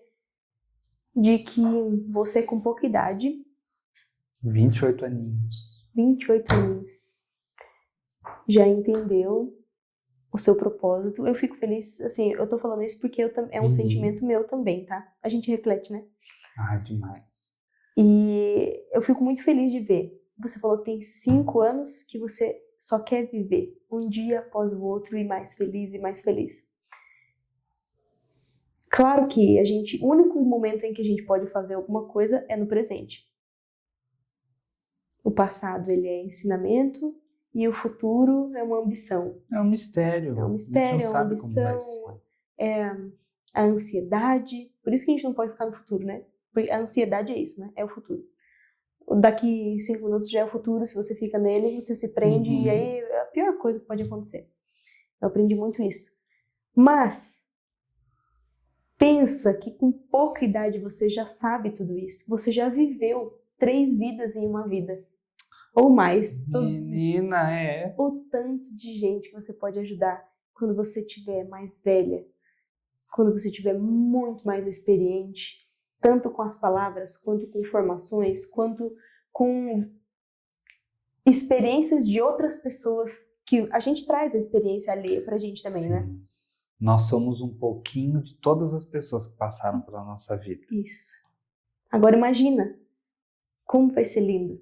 E assim, daqui 20, 30 anos a gente vai ter esse vídeo para provar tudo que a gente tá conversando hoje. E falar assim, caralho, eu fiz mesmo. A vida vale a pena. A vida vale a pena. Pode parecer que não, mas vale a pena. E muito. Sabia que foi por isso que eu quis fazer esse podcast? Esse é um dos motivos. Eu queria deixar na história. Claro que assim, óbvio que se a internet acabar, as redes sociais acabarem, acabou todo o nosso trabalho, né? É por isso que eu gosto de revelar foto, porque é a única coisa que me resta, que eu sei que é pegar, ver o... Mas o legado é uma coisa que, independente de rede social, ele permanece. Sim, porque você tocou naquela pessoa. Entendeu? Então eu sou incapaz de esquecer você. Você é incapaz de esquecer a mim. Porém, essa é uma extensão. A internet é maravilhosa por isso. Porque a gente consegue ensinar para uma pessoa do outro lado do mundo. E ensinando assim, com esse podcast, por exemplo, de uma maneira que nunca se imaginou, a pessoa que nem te conhece vai olhar e falar assim, conheci aquela diva do pop. E já me deu um insightzinho, já me deu uma luz no fim do túnel, já entendi uma coisa sobre mim que eu não entendia. Às vezes é uma vírgula, muda tudo. Esse é o verdadeiro poder para mim. E é por isso que eu quis fazer esse podcast, porque eu queria que as pessoas se vissem daqui a uns anos, entendeu? Pra você ver, isso aqui não tem intuito nenhum comercial. É sobre pessoas. E o nome do podcast é Negócio de Gente. Por quê? Indifere. A pessoa ela pode vender um produto físico, ela pode vender o intelecto, ela pode vender um serviço. Sempre vai ser sobre pessoas. Entendeu? Então, falar sobre prosperidade, sobre vida, sobre projeção de futuro, para mim sempre isso é muito gostoso e sempre volta para as pessoas. E eu fiquei muito feliz que você veio exatamente Porque eu sei que isso vai fazer sentido para outras pessoas. Por mais que sejam poucas pessoas no começo. Por mais que daqui muitos anos a gente veja que ainda foi para poucas pessoas. Não interessa. Se alcançar uma pessoa, para mim já vai ter valido a pena. O meu pensamento sempre foi esse. Não, eu não me importo com o número. Eu gosto de qualidade. Isso. Eu gosto, sempre falei pro pessoal, quem teve coragem de ler o livro, leu o restante. Porque entendeu a mensagem ali. Uhum. Como eu sempre falo, a minha história não é qualquer pessoa que vai aguentar ler, porque ela dá gatilho, eu sei que dá. Como também esse outro robusto aqui, não é todo mundo que vai ter saco para ler todos os capítulos, mas do começo ao fim é uma jornada de autoconhecimento. Da mesma forma que não é todo mundo que tem, digamos assim, a disposição agora para tirar sonho do papel. Não é fácil tirar sonho do papel. Não. Sonhar é maravilhoso. Ficar na nossa belíssimo e maravilhoso devaneio sobre o sonho é maravilhoso. Só que isso vai nos cobrar uma ação.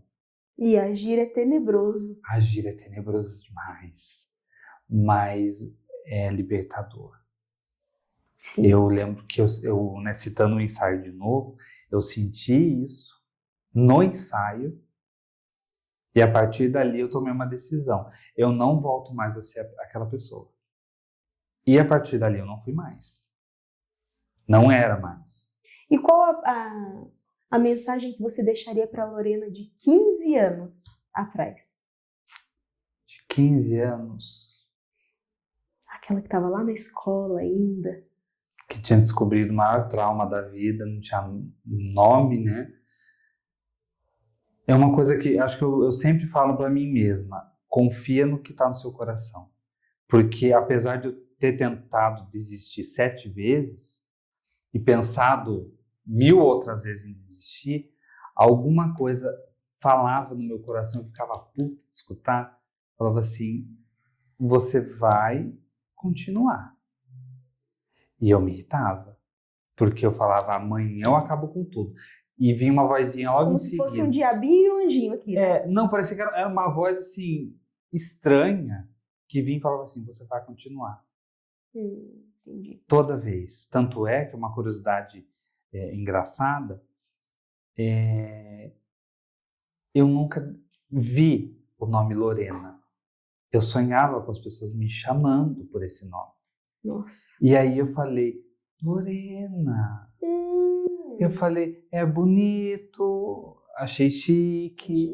E aí, quando eu comecei a assumir esse nome para mim, fez todo sentido. Depois que eu mudei o nome no registro, depois de um longo tempo, eu fui pesquisar, que eu fiz uma ferramenta de nome, e eu fui pesquisar o que significava Lorena. Fiquei em choque. Que significa grande guerreira de uma história grandiosa, tal, e que essa história impulsionou à frente. Eu falei, cara, que foda. E como se pronuncia? Valossi ou Valotti? Valotti. Valotti. Valotti. Isso. Então, assim, que é também uma criação. Um amigo meu criou o nome, que eu falei que era uma coisa chique. Não, isso aqui é icônico. Icônico, porque na época eu trabalhava com moda, né? Eu queria algo que usasse para grife. E aí, depois de um tempo, eu falei, mas não dá para usar mais, eu acho. Aí eu falei, eu vou colocar de composto. Coloquei. E ficou Lorena Valotti Vieira de Camargo. Mas tudo, de novo, uma decisão. Adoro. Porque parece que foi feito para mim, o nome exato. Não, eu acho foda. É o que a gente sempre fala, branding é tudo. Quando você consegue manter, ele vai longe. Igual mesmo, hoje em dia, gente, é moda, tá? 2026, essa paleta aqui, cappuccino com vinho é moda. Eu uso isso aqui há mais de 6 anos, desde 2020. É mesmo? Eu fundei o instituto, eu já usava, tá no meu logo há mais de 6 anos. Fala um pouquinho para as pessoas sobre o instituto, sobre o que você faz. Bom, E aproveita e deixa uma mensagem para aqueles que precisam. Ah, com certeza. Bom, o Instituto Valotti de Mentoring, ele é uma entidade que vai ajudar você na mentoria a desenvolver a sua inteligência emocional através da experiência que vocês viram aqui. E para quem quiser aprofundar na psicanálise, também terapia psicanalítica. Um pequeno e importante alerta: esse instituto não é para covardes e você não é covarde. Saiba disso, mas eu preciso que você acredite que você tem coragem. Nenhuma pessoa chegou até mim falando, eu sou covarde. Não, provei que estava errado. Putz, ó, tá de parabéns. Mas não tem como falar um palavrão. Não, mas se não falar, não é você, tá no seu branding tá já. no meu brand. Eu tenho que ficar colocando pi. Por isso que nenhuma experiência é individual e é bom assim, pessoalmente. Não, tem que ser, tem que ser. O pessoalmente é diferente. É Eu adoro atender online, mas eu não gosto. É que a energia é outra. Eu gosto da pessoa comigo ali, no nosso momento. É outra coisa. Uma vibe, né? É outra vibe. É uma vibe. Bom, você tem mais alguma mensagem que você quer deixar para as pessoas que... As pessoas em geral, não digo nem só as pessoas que te seguem. As pessoas no geral, sobre força, sobre coragem, não sei, enfim. Gente, a vida já é muito difícil, a gente sabe disso. Muitos anos da minha vida eu achei que era muito, muito mais. Né? Reconheço que eu sou sim uma pessoa privilegiada porque eu tenho uma família que hoje me apoia. Mas muitas vezes nós, em todo momento da vida, independente de apoio, nós vamos ter que ser o nosso apoio, a nossa plateia, nosso crítico. Então, né, para quem tem um negócio próprio, para quem quer se aventurar no empreendedorismo, que é um parto, né? É tóxico e não é para tóxico, é um ambiente que te dá burnout, é tudo insalubre. Mas você tem que se apegar, não falando de forma bonitinha, mas você tem que se apegar à realização que você se proporciona, porque no final do dia, com todos os estresses que a profissão e toda a parte burocrática vai te dar, é aquilo que tem que te sustentar, e sustentar o seu negócio. Hoje eu sou realizada, há 6 anos eu estou fazendo a mesma coisa, porque eu acredito muito nisso. Eu sei do meu potencial e do potencial das pessoas que vêm até mim para evoluir. E de mensagem assim, final, nunca, mas nunca tenho a ousadia de duvidar de vocês. Porque duvidar de vocês, eu acho que de forma bíblica falando, é o pior pecado que a gente pode cometer. Nós temos muito potencial. E ele está escondido, porque nós escolhemos esconder ele. Só que a gente escondeu ele num montinho de areia. A gente só tem que chegar e assoprar, porque ele vai sair e vai ser escancarado. Ele é forte como um cacto, resiste a tudo que você pode imaginar. E você não pode deixar que ninguém toque nele, porque o nosso propósito é espinhoso. Mas tenha coragem. Eu tive coragem de fazer uma coisa muito ousada na minha vida, que foi aceitar isso aqui. Eu não escolhi ser assim, mas eu escolhi ser feliz apesar de tudo isso. E escolhi ser feliz desse jeito. É isso. Eu tenho uma última pergunta para você. Mande depois de todas as vezes, as 7 vezes que você tentou acabar com a sua vida, o que você precisou deixar morrer de fato? Para finalmente viver como você sempre sonhou. Eu amei essa pergunta.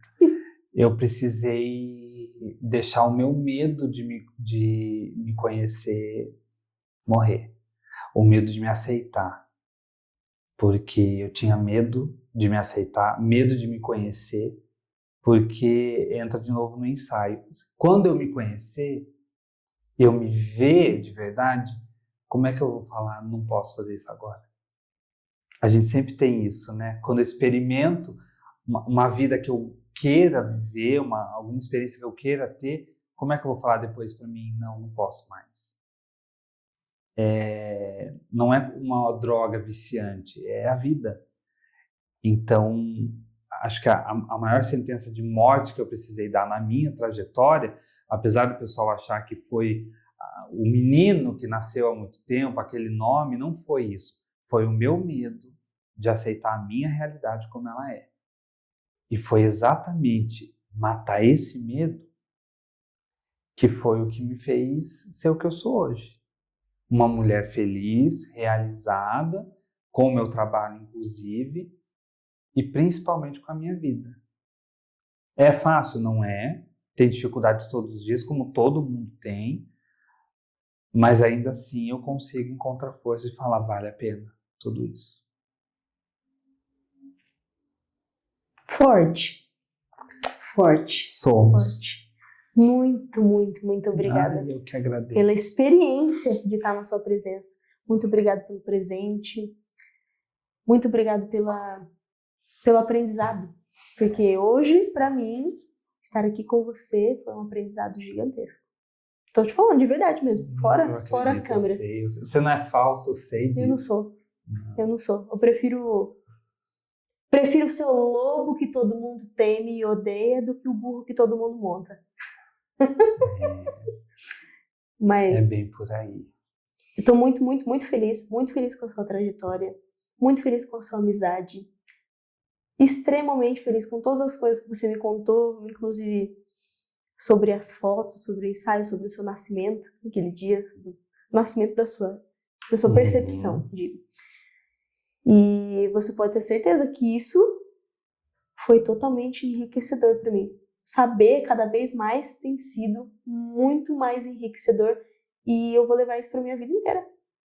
Vou levar isso para minha vida inteira mesmo. Como eu levo aquele ensaio para minha vida inteira. Para minha fotografia, para minha vivência, para as coisas que eu vou conversar com as pessoas, porque a minha fotografia ela é exatamente isso. Ela é todas as experiências que eu vivi, as comidas que eu comi, as artes que eu observei, as músicas que eu ouvi, enfim. É tudo isso. E agora vai ser um pouco de você também. Especificamente um pouco de você. Porque eu quero que todas as pessoas tenham uma sensação parecida. De se enxergar, de ver com verdade aquilo e falar, caralho, essa sou eu. Não é uma porra de uma inteligência artificial que fez. Sou eu. Por mais que seja prático fazer não, é lindo. com a IA, não. Mas esse é o ponto. A beleza está na nossa verdade. Eu não aceito filtro na minha foto, você sabe disso. Porque eu gosto da realidade como ela é. Sim. Porque eu me amo desse jeito. E se eu falar assim, mas mexe aqui porque não vai ficar legal esteticamente, então eu tô negando a mim. E eu nunca mais vou me atrever a fazer isso. Então eu quero estar exatamente do jeito que eu sou. Imperfeita, porque é maravilhoso ser imperfeito. Mas antes de confiar no mundo ou confiar em qualquer outra pessoa, eu preciso me dar esse voto de confiança e confiar em mim. E me amar primeiramente. Aí sim, eu posso encher a boca e falar assim, agora eu tô plena. Mas eu preciso fazer isso. E o ensaio me proporcionou essa força de vontade. Eu vou lutar por aquela pessoa que eu vi. Livre e bonita do jeito que ela é. Independente de maquiagem ou qualquer outro tipo de salão. Livre. A minha beleza está na liberdade. Obrigada.